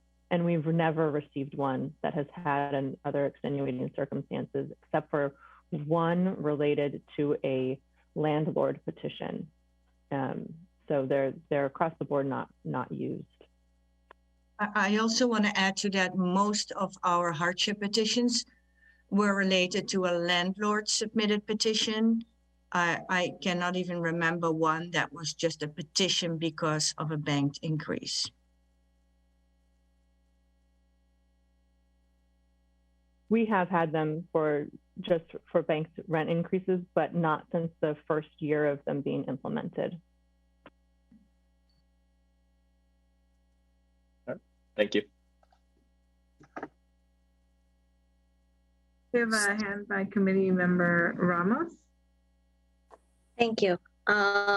So much thanks. I love Vice Chair Haynes-Livesay's elegant solution of keeping essentially the automatic part there and then having a nice little addendum to that to at least allow for that, I'd like to say, option to have based on the discretion of the hearing officer. I'm actually, after listening to committee member part of the Zella, I do understand that other extenuating circumstances can be a big catch-all. So if we don't include that in what Vice Chair Haynes-Livesay put in the item F, that's fine with me. That seems like a pretty good compromise there. And thank you, committee member Grunwald. I'm thinking about we focus so much on like, oh, 50% of rent, and it doesn't include at all the mortgage. And that's a very unique position for the mobile home residents who rent their space, own their home. I would love for the mortgage to be included in that 50%. Otherwise, that is a level of ridiculousness that I think we should at least attempt to address. I actually do think that 50% of your income being paid toward rent is awful and outrageous, and I wouldn't mind that being lowered as well. If anyone else has a thought on that, that would be, I am open to lowering it. I wouldn't know what percentage to lower it, and that is my concern. I know that statistically you're supposed to, if you pay more than 30% of your income on rent, you are usually considered rent burden. But I think the 50% was the severely rent burden. And so at the very least, the very minimum, to include the mortgage of the house, included in that 50% of rent. And I'm open to lowering that percentage. I just don't know to what point. I mean, of your income being paid toward rent. I agree with what's been said, and I wonder if we couldn't compromise at 40% and include the mortgage. What does everybody else think? And I'm also wondering whether we're going to be able to have a motion that includes all of this. Go ahead, Vice Chair. I just have a question for staff. Are these numbers derived from your adjusted gross income or your gross income?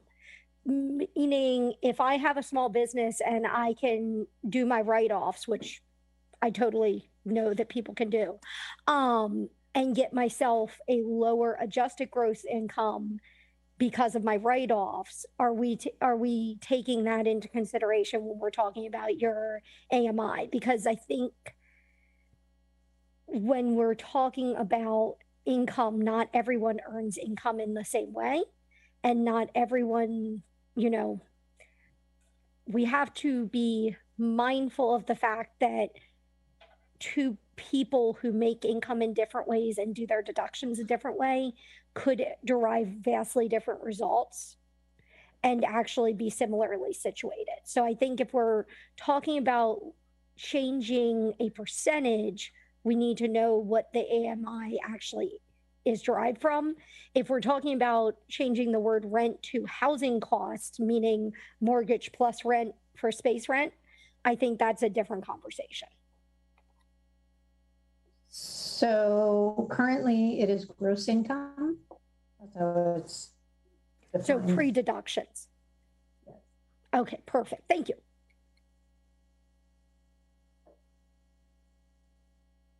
I'm a little confused with all the options that are on the table now. Maybe someone can formulate a motion so we can kind of keep track of what all is proposed at least. I think I might be able to formulate a motion that takes at least some of the commentary into account.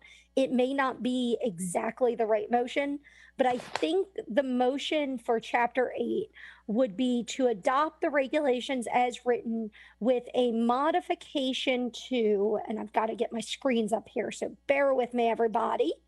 Subsection C2A, to change the word rent in that spends more than 50% of households' income on rent to the word rent plus cost of structure for those renting space. And I'm not being super elegant there, but we can tweak. And then for modification to subsection C2F to remove I, whose household income does not exceed 120%, and start the sentence with any household which does not qualify under the definitions of hardship included in subsection C2A through C2E of this chapter 8, and 3 would become 2, which household demonstrates other extenuating circumstances may request such circumstances be considered hardship for the purpose of subsection C6 of this chapter 8. I think that might be a motion. Can I clarify? I think you want to change the definition of rent in actually the wording. Yeah, but it's in A, B, C, D, and E.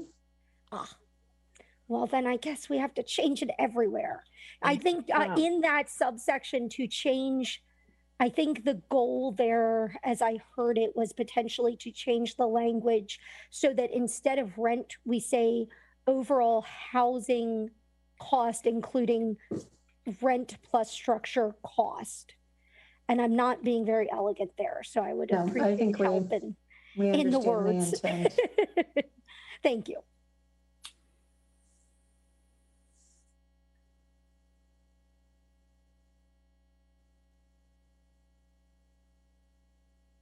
So when you all finish writing that out, I would like to second that motion. I think you can second it.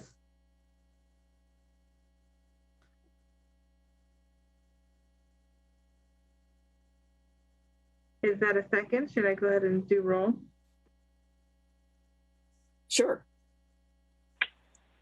Okay, we will begin with Committee Member Pardo Dizella.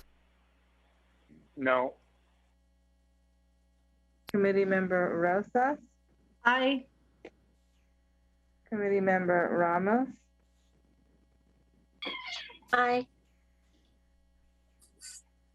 Vice Chair Haynes-Livesey. Aye. And Chair Almond. Aye. The motion passes 4 votes to 1.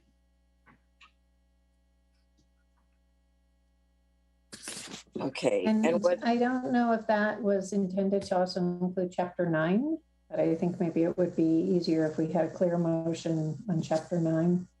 Yeah, I agree. My motion did not include chapter 9.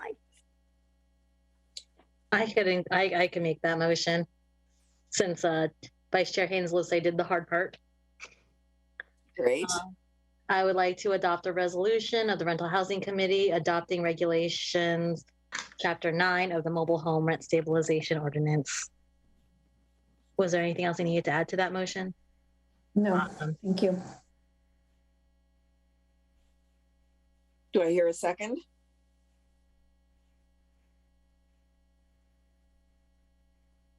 I will second that. Thank you. Andrea, you want to call the vote? Yes, we will begin with Committee Member Pardo Dizella. Aye. Committee Member Rosas. Aye. Committee Member Ramos. Aye. Vice Chair Haynes-Livesey. Aye. And Chair Almond. Aye. Motion passes unanimously, 5 votes to 0. Thank you. We will now move to agenda item 7.4, proposed amendments of the Tenant Relocation Assistant Ordinance. We will begin with a presentation from staff. Chair, quickly.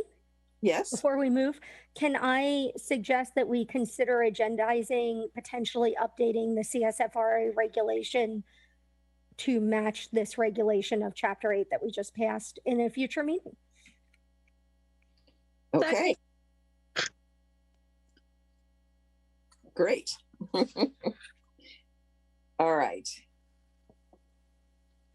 Now we can go to the staff presentation. Thank you, Chair and members of the Rental Housing Committee. We would like to update you on some amendments that are going to be proposed to the APC and to City Council shortly as a result of the City Council adopting the Mobile Home Rent Stabilization Ordinance and Tenant Relocation Assistance Benefits. So the purpose of today is to review and provide feedback on these proposed amendments. The amendments are primarily including the inclusion of mobile home residents to have the same protections as apartment tenants in Mountain View. As mentioned before, on September 28, the City Council adopted the Mobile Home Rent Stabilization Ordinance, and it also directed staff to draft some tenant relocation benefits and first right of refusal for mobile home tenants, similarly to the rights already provided to apartment tenants. The mobile home residency law addresses just cause for eviction and relocation benefits and protections for mobile home owners.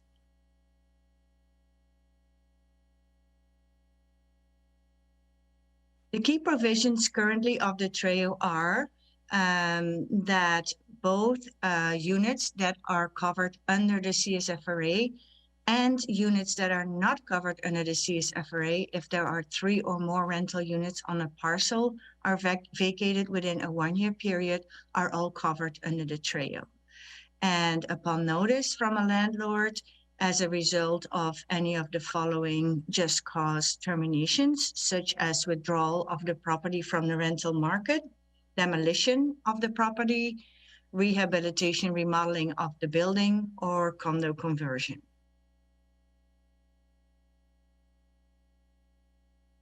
There is also an income requirement for being able to receive tenant relocation benefits, which has set in 2020 by City Council to be a household income not to exceed 120% of AMI plus $5,000, which was added in 2020 to capture those instances where households would earn slightly over the 120% AMI.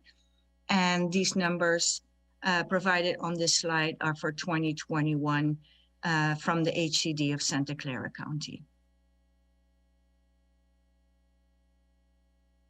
What type of relocation assistance is being provided for in the TREO?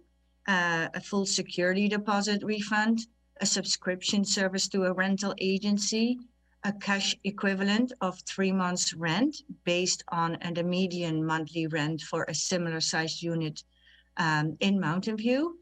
And special circumstances, households receive an additional $8,000 per rental unit, which include persons over 62 years old, disabled or handicapped, or with minor children who are legally dependent.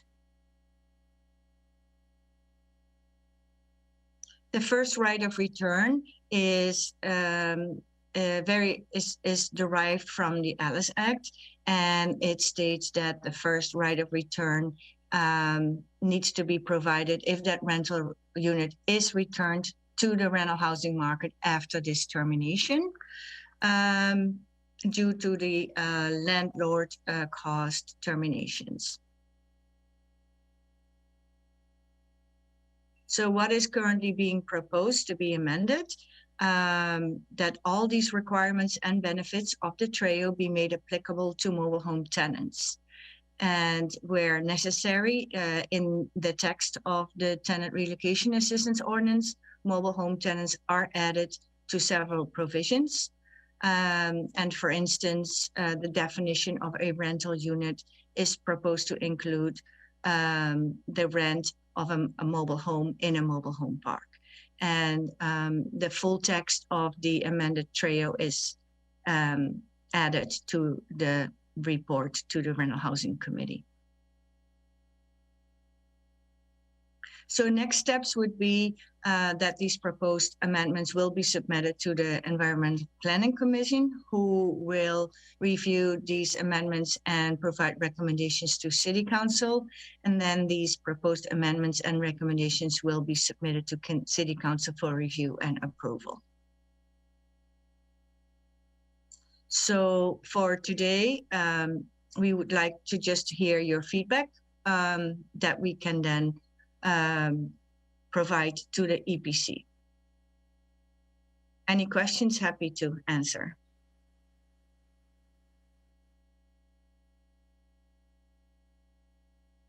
I do see a hand by committee member Grunwald. Yeah, thanks. Just again, want to try to be mindful of the differences between mobile homes and other units. So and pardon me if I missed this in the changes. It just highlighted kind of what sections changed, but not necessarily the specific text.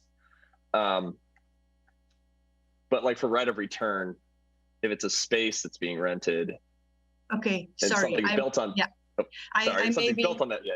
Yeah, I may have been amiss, but these are only for mobile home tenants. All these provisions in the TREO will only be made applicable to mobile home tenants because the mobile home owners are already covered under the mobile home, the state law for mobile home owners. I see. And so in that case, then, if you're a tenant that is, or this only covers tenants who are renting from the park owner directly, not from, okay. Yeah. Thanks. All right. Give me some time to process that and may come back with another question. Thank you.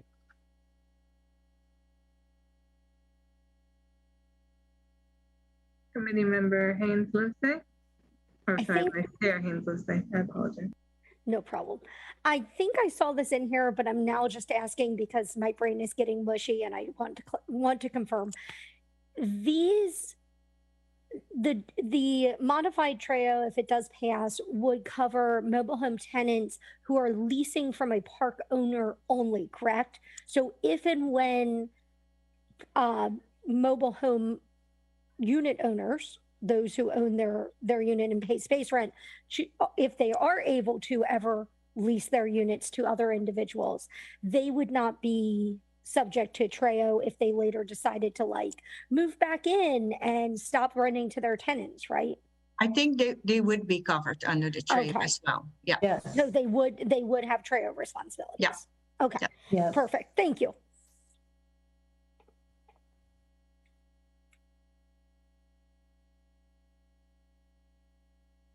Are there any other questions or comments from the committee?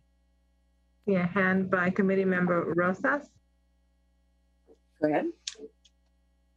So, and excuse me, I probably missed that meeting that we discussed when it would be covered, where the mobile home owners would be covered under the TREO. No. No? Okay. So only the tenants will be covered under the TREO.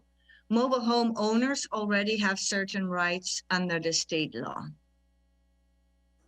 Okay. And can you tell me what state law that is? The mobile home residency law. Well, and also there's state law that protects mobile home owners if a park is closed or there's a change of use of the park. Okay, thank you.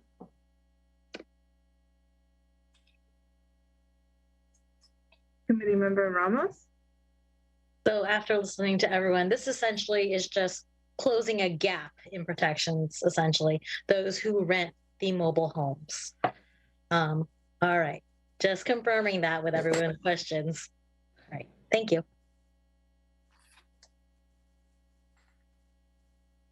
So I'm assuming there are no more hands raised from the committee. Am I right? Before we go on? Correct. Okay. So since there are no more questions, I now invite public comment. Would any member of the public on the line like to provide comment on this item? If so, please click the raise hand button in Zoom or press *9 on your phone. Staff will display a countdown timer on the screen. Are there any hands raised? Yes, I do see a hand by, I believe it is Joan. Go ahead.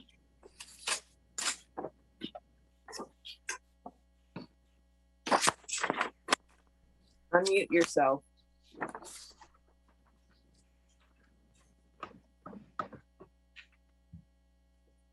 I did not raise my hand. Okay, I'll go ahead and lower your hand. Thank you. Okay, I see on the phone the phone number. I forget who that was. I apologize. Are you dialing in by phone? Christopher. Hello? We can hear you. Hello? We can hear you. Oh, okay. Yeah, I wanted to comment on the TREO. So at a high level, the CSFRA is intended to stabilize the community and prevent displacements. That's really the objective here. And I don't know if any of you have ever been displaced, but being displaced is traumatic. It's depressing. It's life-altering. Losing one's home through no fault of one's own is an event that completely upends people's lives. And we need to take this threat seriously. The landlord sent a letter to City Council September 28th of last year, threatening displacement of all of the 200 rentals in his mobile home parks in Mountain View. So we need to not take these as idle threats. So I would like to propose or reinforce the following changes to the TREO. The first would be to eliminate all means testing for relocation expenses. Means testing just encourages the landlord to rent to wealthy folks. We need to make it more costly for the landlord to go through on his threats of displacing people, not make it less costly. Right now, there's a lot of wealthy people renting their homes in Mountain Views. In fact, if you fill out a recent rent application, you have to show 3 times the rent and income, and rents are approaching $4,000 a month. So right there, that's $120K a year. So we need to eliminate means testing, whether you're poor, whether you're a Google employee, or whether you're Bill Gates. If you're being displaced, it's traumatic, and we need to raise the bar for landlords to displace people. The second change should be lengthening the time for giving people's notice, particularly if you're a senior, if you're disabled, or if you've lived in your home a long time, you should be given extensive noticing requirements. Somebody that's been in their homes for 15 years should be given plenty of time to find a new place. The TREO should include first right of return and first right of purchase, and there should be full refund of security deposits. And I'm about out of time, but the bottom line is we need to make it hard to displace people, not easy. Thank you very much for your hard work. Thank you. Okay, thank you. It looks like we have another hand from Anna Marie Morales. Go ahead. Hello. Thanks for all your hard work on this. I agree with our previous caller. I also agree that we should eliminate all means testing for relocation expenses. That's going to be hard and stressful for everyone. And we know that someone making, 150K, I think someone used that as an example of someone who would not qualify for help. That could be nothing here. They could have, they could be disabled. I'm disabled, my mom's disabled, and we have incredibly high expenses for things. These are other things that should be taken into account. So I think means testing should be eliminated for relocation expenses. And another item I'd like to just bring up is possibly lengthening the time for giving folks, for giving people, notice to leave. And this, I'm particularly talking about seniors, the disabled, those with children. I would like that to possibly be discussed. And I believe we did say that we would fully refund security deposits. I hope that is part of it. And it should definitely include provisions for first right of return, and in the event of sale, first right of purchase would also be, I think, important. I know living in Sahara Mobile, I have not felt secure living in this house, in this park, and knowing that that is there would make me and my mother sleep a lot better at night. I'm sure as many other residents too. I'd love for that to be thought about.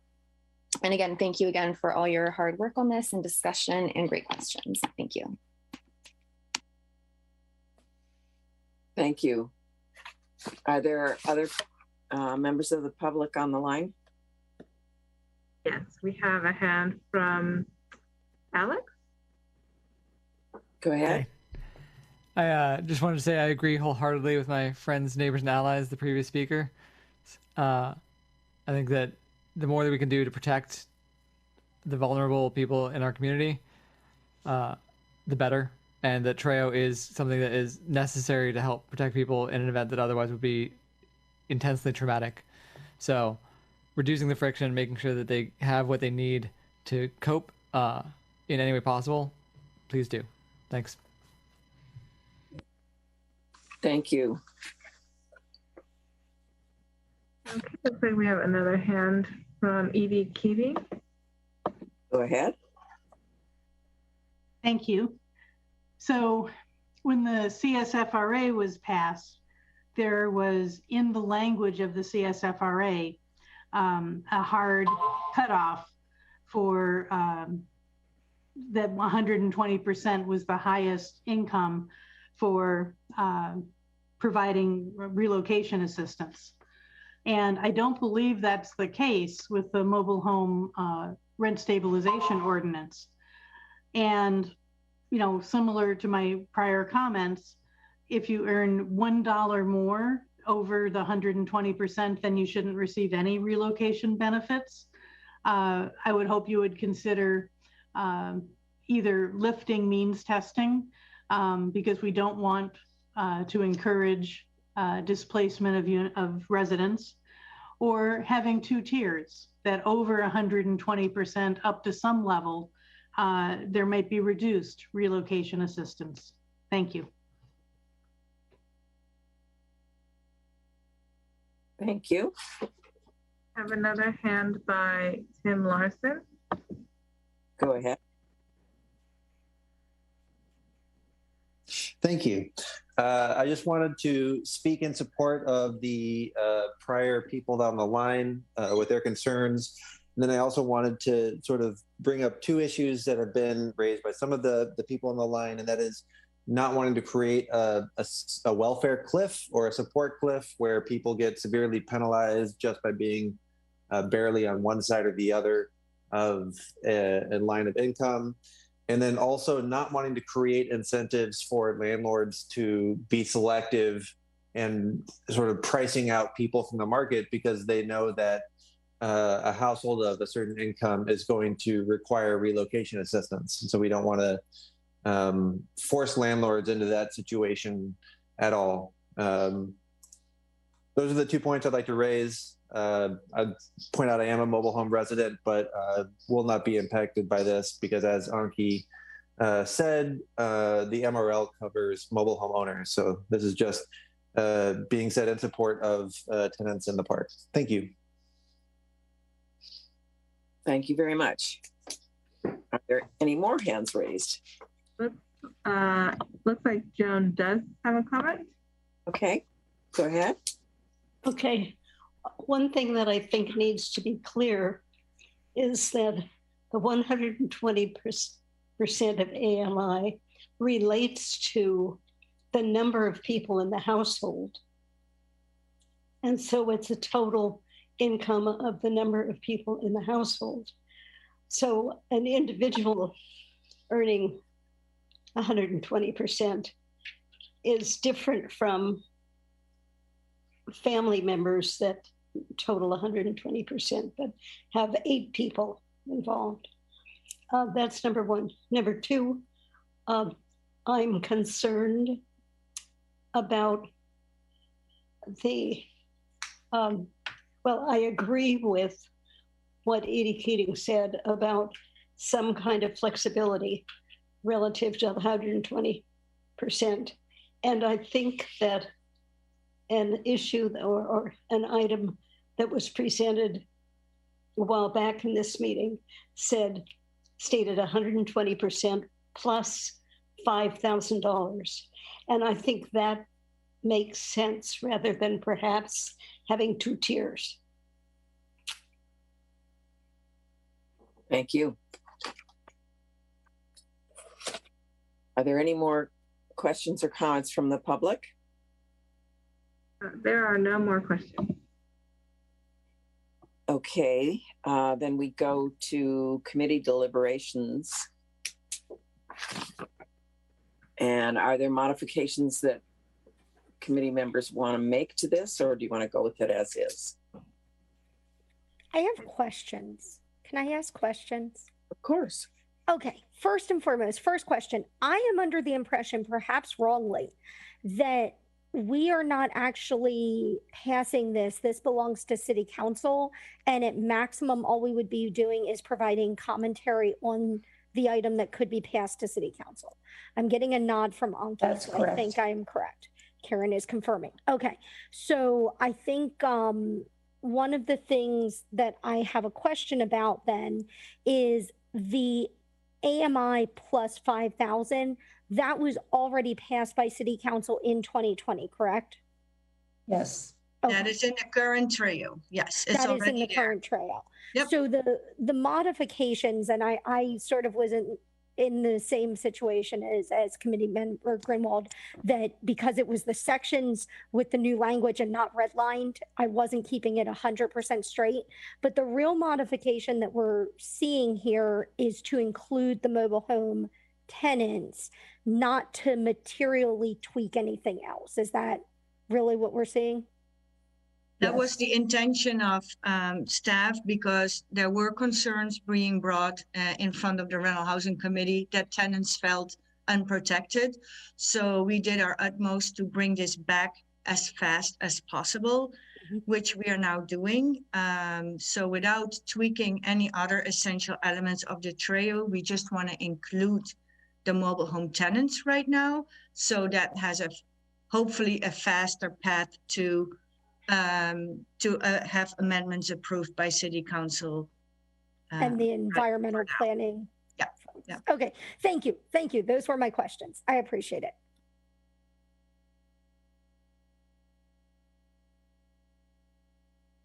Committee Member Ramos. So I'll provide my feedback now. So I agree with staff adding the language in, getting it in as quickly as possible.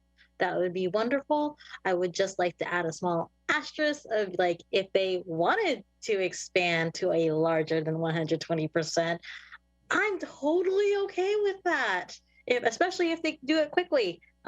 If they want to bring it back to, like, if they pass this and then say we're going to revisit another time and say that we don't even want means testing, I'm actually okay with that as well.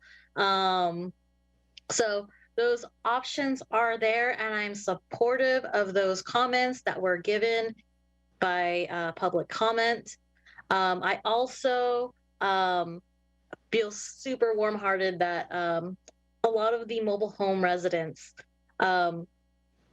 seeing most protections that have been fought for and then organized for, when you look in other cities, a lot of mobile home residents only focused on those who owned their home, and they didn't look at the protections of those who rented homes. And it was mostly forgotten in many other cities and in their ordinances. I believe even Sunnyvale's, they have an MOU, and they don't cover those who rent. And I'm so very happy that we are looking at making sure that we protect those who do rent their home, the mobile homes here as well. So kudos to Mountain View, because we're just so much better than all the other cities.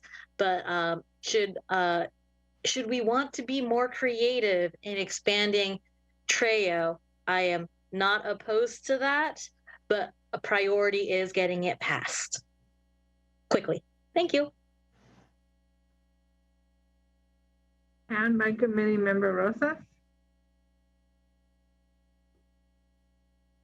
Well, I will also like to support public comment. I believe that they are the ones that are immediately being affected by it. And also I would like to add, I would like to also support what Member Ramos is saying, because I totally agree with her.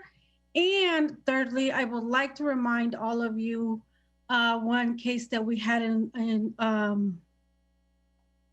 2005 Rock Street, where we had a committee, where we had a resident who she was a person that took care of the elderly. She had a business that took care of the elderly here in Mountain View.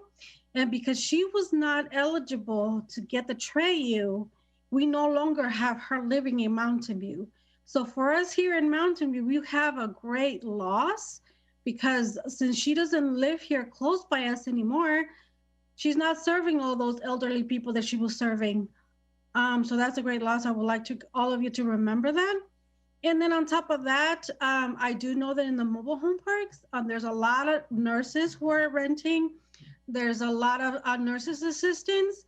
And with the pandemic and with the new uptake in Omicron, I would like all of you to really consider the income to increase, because just like Member Ramos was saying. So I just wanted to add those comments so that hopefully City Council hears this and remember the great loss that we've had and the possible losses that we may have if this doesn't go through. It doesn't go through fast. So that was it. So does anyone want to modify the existing language? Okay, we're not modifying anything today. I'm just asking for feedback, and I'm getting it as we speak. Okay. So yeah, just collecting feedback right now. Oh, okay, good. All right. So if that's the case and nobody else has any comments, we can actually move on to 7.5, update on funding of the MHRSO and city budget request for MHRSO startup funding. Yes, thank you again, Chair and Rental Housing Committee members. I would like to give a short update on the upcoming funding of the Mobile Home Rent Stabilization Ordinance and a city budget request.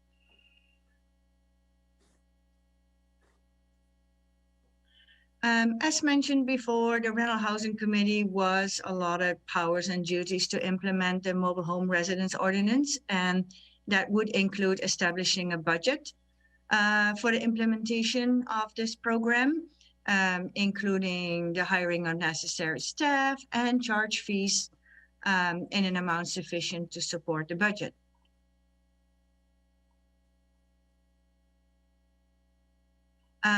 And although we are trying to use as much as possible to use the existing CSFRA framework, so as such as the experience that we've had, leverage the designed petition and hearing process, we still need dedicated staffing and dedicated resources for this new program.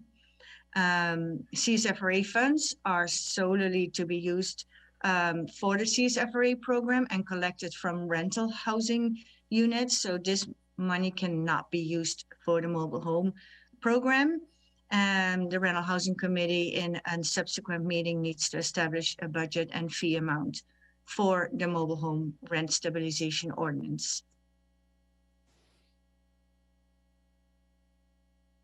This next section in the Mobile Home Rent Stabilization Ordinance also states that the Rental Housing Committee will finance this program and also charge park owners an annual special space rental fee, but is also empowered to request and receive funding from any other available source, including the city. So in regards to that, the Mobile Home Rent Stabilization Ordinance does need advanced funding from the city to support the startup costs of the program. The key components of such startup costs are to develop the MHRSO rules and regulations, which we are deep in our knees with today, establish a process for petitions and hearings, but also for capital improvement pass-through processes. We are working hard on expanding the database to include mobile homes. And we also need services from third-party consultants and our legal special counsel people, and we need some money for training of this completely new program. So besides those startup costs, similar to the CSFRA, we have these ongoing annual costs, which include staffing, annual operating costs, the legal and hearing officer services, annual fees for the database, overhead support, which includes city support and administrative services. So a little bit more comments about the annual rental space fees. The methodology that the Rental Housing Committee chose to use was calculate the annual renting housing fee by dividing the total budget each year by the total amount of covered rental units. Similarly, an MHRSO budget amount would be divided by the number of mobile home units. It's 1130 for each fiscal year. So you can imagine that the per space fee for a mobile home park would be considerably different than the amount that is going to be charged every year under the CSFRA.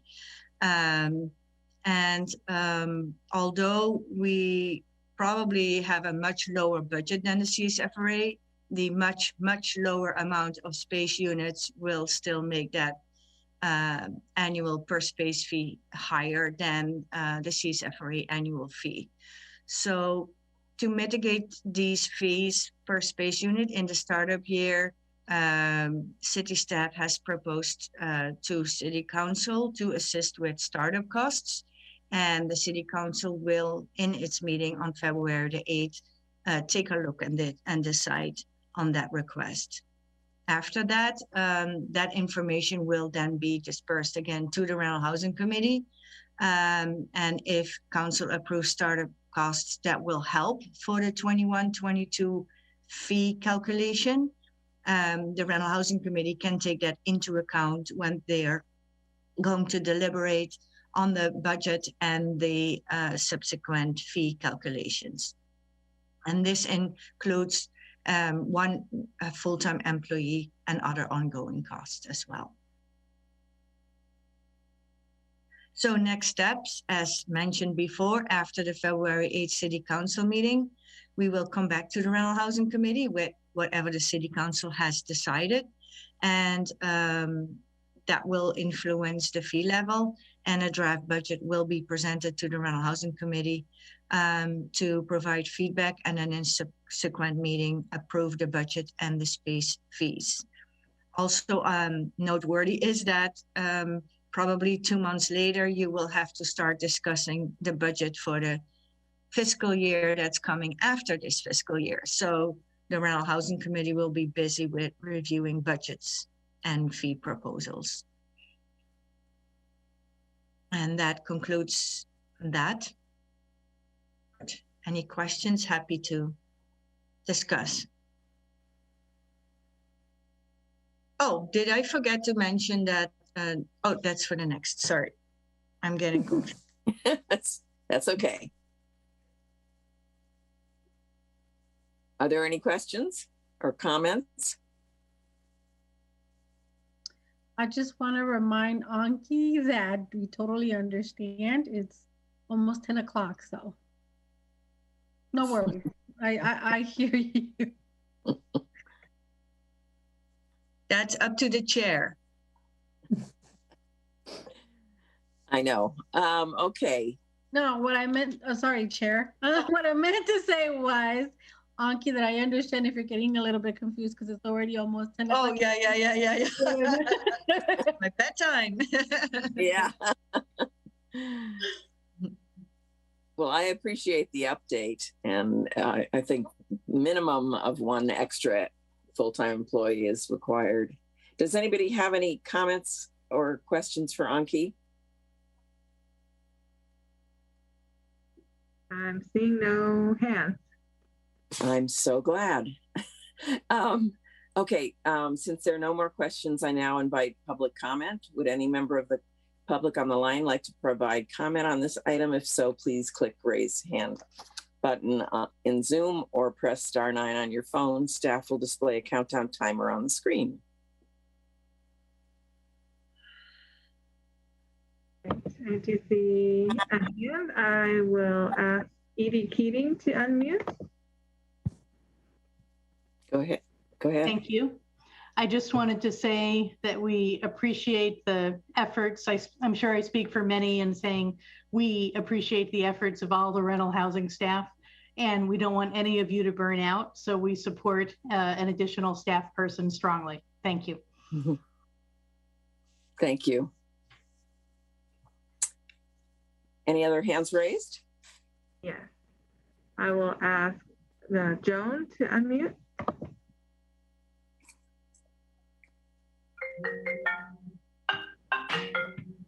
Sorry.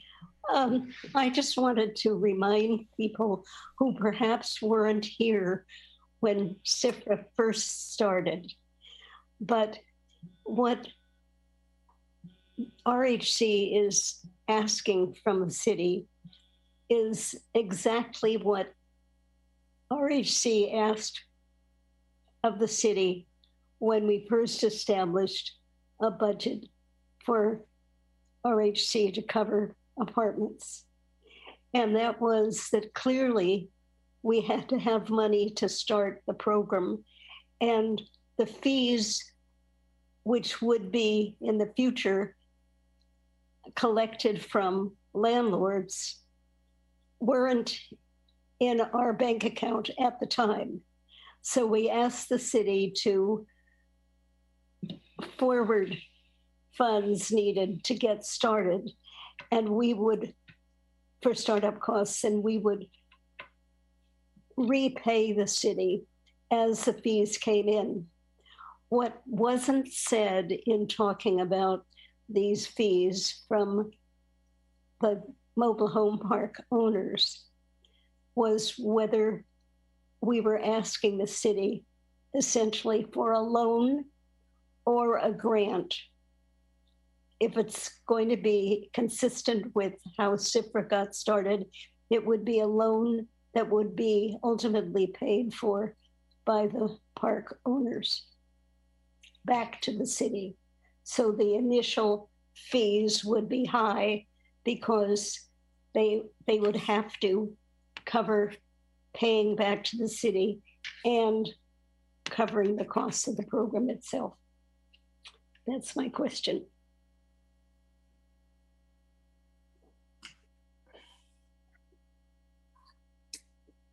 Anki, do you want to respond to that, whether it's a grant or a loan? That will be up to the city council to decide. Yep. Okay. Sounds good. Any other public comment? It looks like we have someone who just raised their hand. Anna Marie Morales, I'll ask you to unmute. Thank you. I'll make this quick. I just also wanted to voice my support for this. City staff does so much, and I think the city should give money to help in any way that RHC is asking for help. This is something that's critically important, and we don't want people to burn out probably any more so than they already have. And again, thank you for all your hard work. Thank you so much. Any other people on the line? No other hands. Okay. So any other comments from the committee? I think we already did that. So if there's no more on the line, sorry, I'm getting tired too. We have item 7.6, update on the development process for the Memorandum of Understanding as a potential exemption from the mobile home rent stabilization ordinance. I think we might have had a hand by committee member Ramos for item 7.5. Okay, we'll go in reverse. I'm really sorry. I feel like I'm dragging this meeting much longer than it really ought to be. But one of the things I would like, as you present to council, is when we first got our loan from the city council, and then we decide because the landlords, or in this case, the park owners, would pay it back. And we made a decision to pay it all back all at once as soon as we could. And that's why the fee was at $150 per unit per year. And we did get some pushback. And there was a question whether it would have been better if we paid back the city in installments and gradually let that fee work itself out. I feel like I'm being very committee member Grunwald in this sense, but I would like to see if there's a preference from council for that. Like, would they rather have us pay it all back at once, but that trade-off would be that it'd be a higher immediate fee to the park owners? Or would they rather allow us to pay it back in segments and have that be a little less of a sticker shock? That is up to the Rental Housing Committee. We've had a lot of staff meetings where we have to discuss what is the prerogative of City Council and what is the prerogative of the Rental Housing Committee, and setting the budget and fees are explicitly the task of the Rental Housing Committee. So I get that. I would just like to know a preference from council of how they would want their money back. Well, I don't know that we're definitely going to propose that we pay it back. We're adding an additional staff person, and my understanding when we were just talking globally many months ago, the fees would be so high that there would be potential lawsuits from park owners if we were to just base it on the costs. So I don't want to get us stuck in this whole idea that we're going to model it on the CSFRA payback. The council decided to go with an ordinance and they need to fund it. That's my feeling.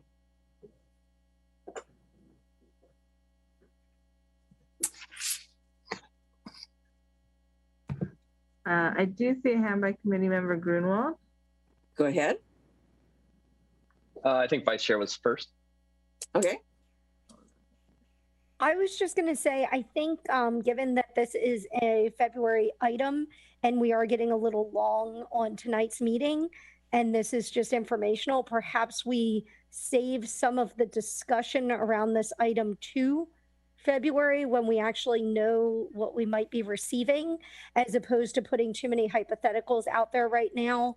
The more hypotheticals you put out, the more likely folks are to go down those hypothetical paths. Whereas if you leave it more broad-based, you might be pleased to see what you get. I like that. Any other committee member Grunwald? I can, based on that, I can no comment from me right now. I can save it. Thank you. Got it. Okay. All right. So now we can go on to the update for the MOU.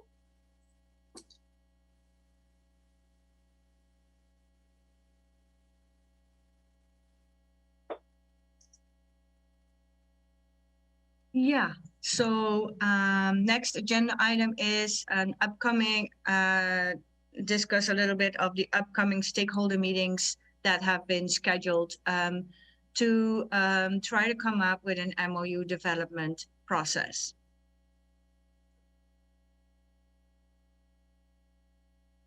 So in the ordinance itself, it provides for a potential MOU as an exemption to the ordinance, and the city is facilitating a discussion between the park owners and the park residents to discuss such potential one model MOU. So what is an MOU? It's a contractual agreement between the city and a mobile home park owner, which stipulates modified protections and procedures. And following a model MOU approval by the city council, the park owner and 80% of residents in a mobile home park agree, that would create an exemption from the ordinance, and instead everyone has to abide by the stipulations as written down in the MOU. These are the key topics to be covered by the MOU. It's no surprise that these are also the key elements in an ordinance. So these need to be discussed in park owner and in resident meetings to see what the stakeholders would like to see different from an ordinance, and what they would like or would not like to see in an MOU.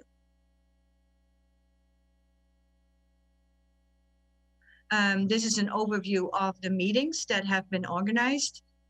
This Wednesday, we have the first resident meeting, introducing this process and talk a little bit about potential resident representation. It's followed by a park owner meeting on Thursday, again, to introduce this MOU process and to hear what the park owners would like to see. And then again in February, another resident meeting to discuss the park owners' proposals, and city staff to receive input from what the residents would like to propose. Followed in March by a joint session to evaluate what has come out of the previous stakeholder meetings and see if a model MOU text can be agreed upon. Then followed by a public workshop to give an overview of everything that has been discussed in the previous meetings. And then that gets reported back to the city council also by the end of spring, most likely.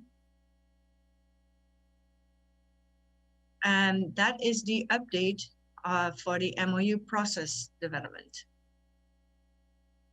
Any questions? Happy to answer.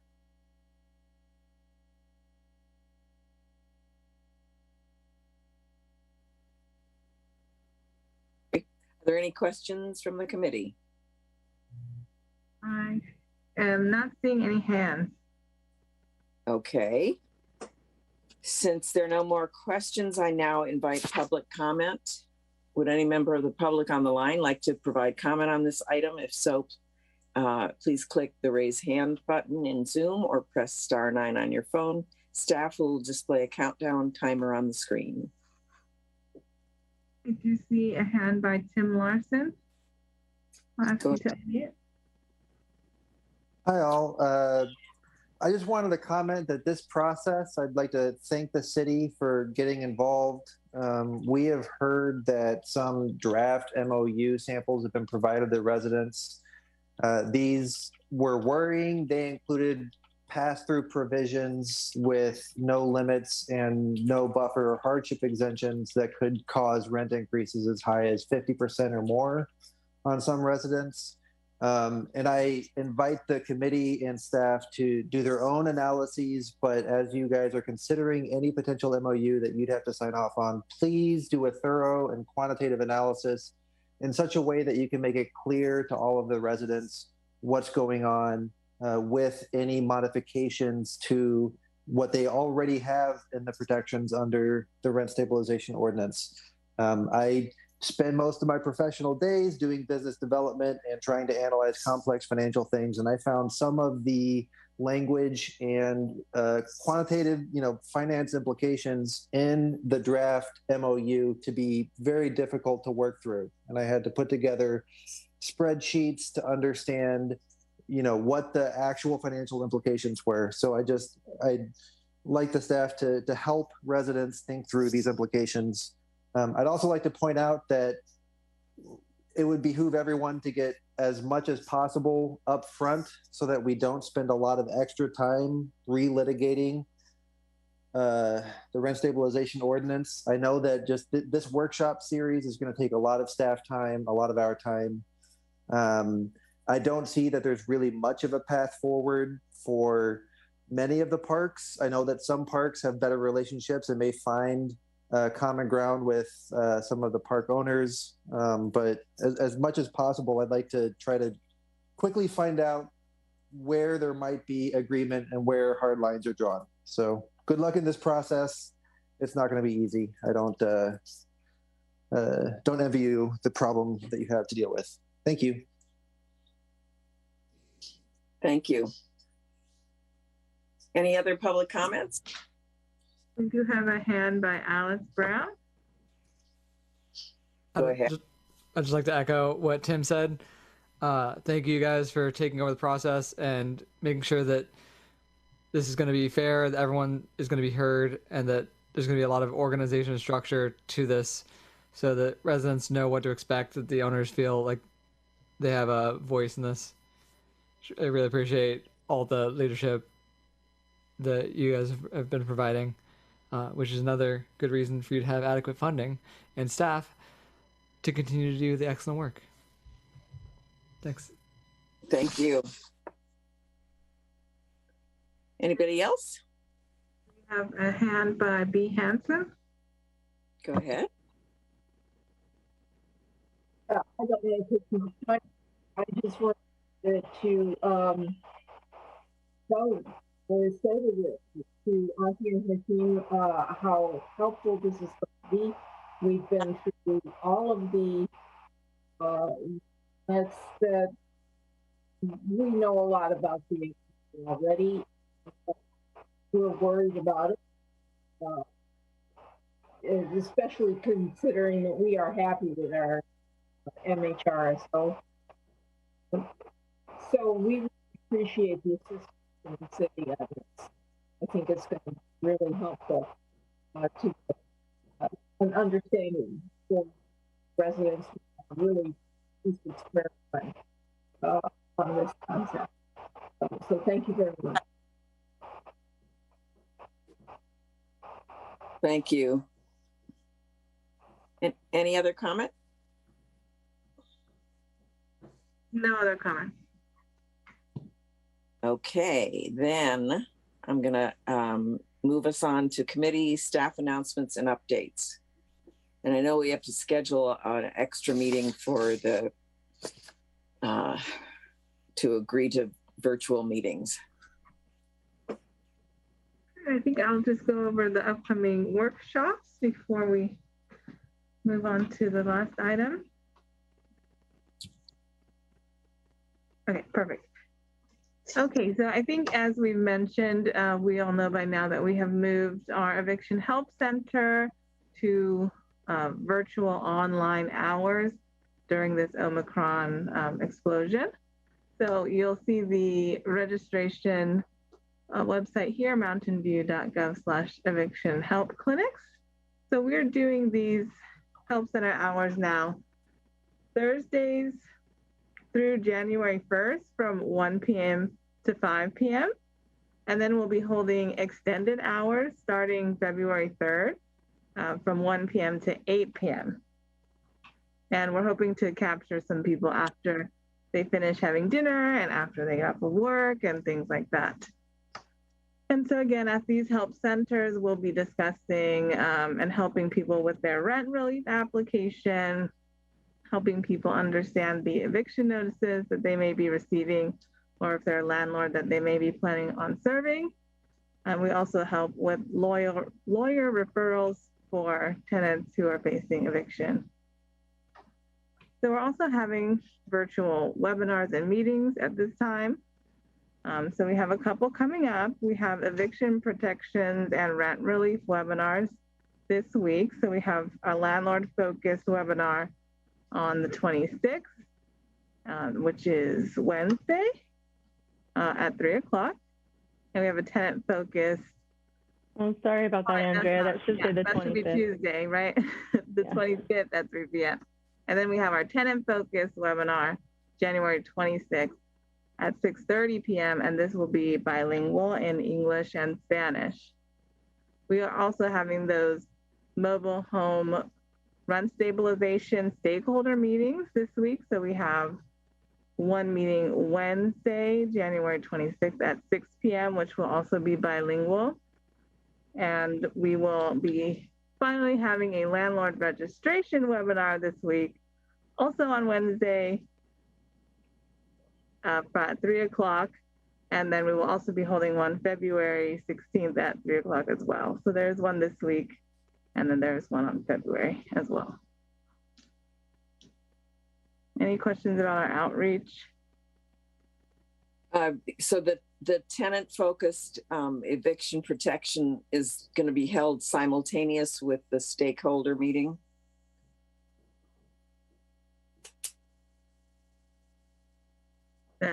Yes.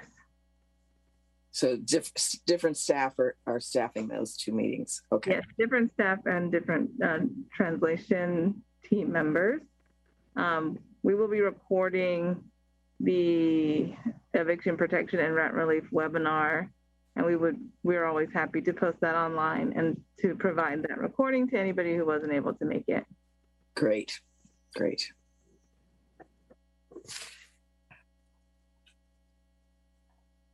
So you're looking for questions or comments from committee? Right. Are there any? If not, that leaves us to schedule the additional meeting in February, right? Yes. Oh, God. Sometime in February, before February 23rd. So it'll be quick. We need 3 people in 5 minutes. So, well, we could do it on Valentine's Day. I'm sure people would ask. February 7th. That would be fine. I'm just throwing it out there. If anybody has a better idea, let me know. Going once, going twice. If you propose a date, can we see at least 3 hands of people that can make that date? Okay, I can make it. I can make both February 7th and 14th because I will forever be alone. Oh. I cannot make February 7th, just FYI. I could easily do the 14th because it's a Monday and whatever. It's really not that important of a day. So is there a preference for February 14th? Hands raised. I can do both. So okay, well, I think we have enough people for. We're talking a 5-minute meeting anyway. Really? Okay. Do we need to vote on that, or can we just schedule it? No, we can just schedule it. Great. Okay. Which one did we pick? The 14th. Okay. Okay. So it's going to be the 14th and then the 23rd? 14th and the 28th. Yeah. Okay. Thank you. Right. Okay. I'm going to say that the meeting is adjourned at 10:02 p.m. The next Rental Housing Committee meeting is scheduled for February 14th. Everybody get some rest and stay safe. Thanks. Appreciate everybody's input. Bye.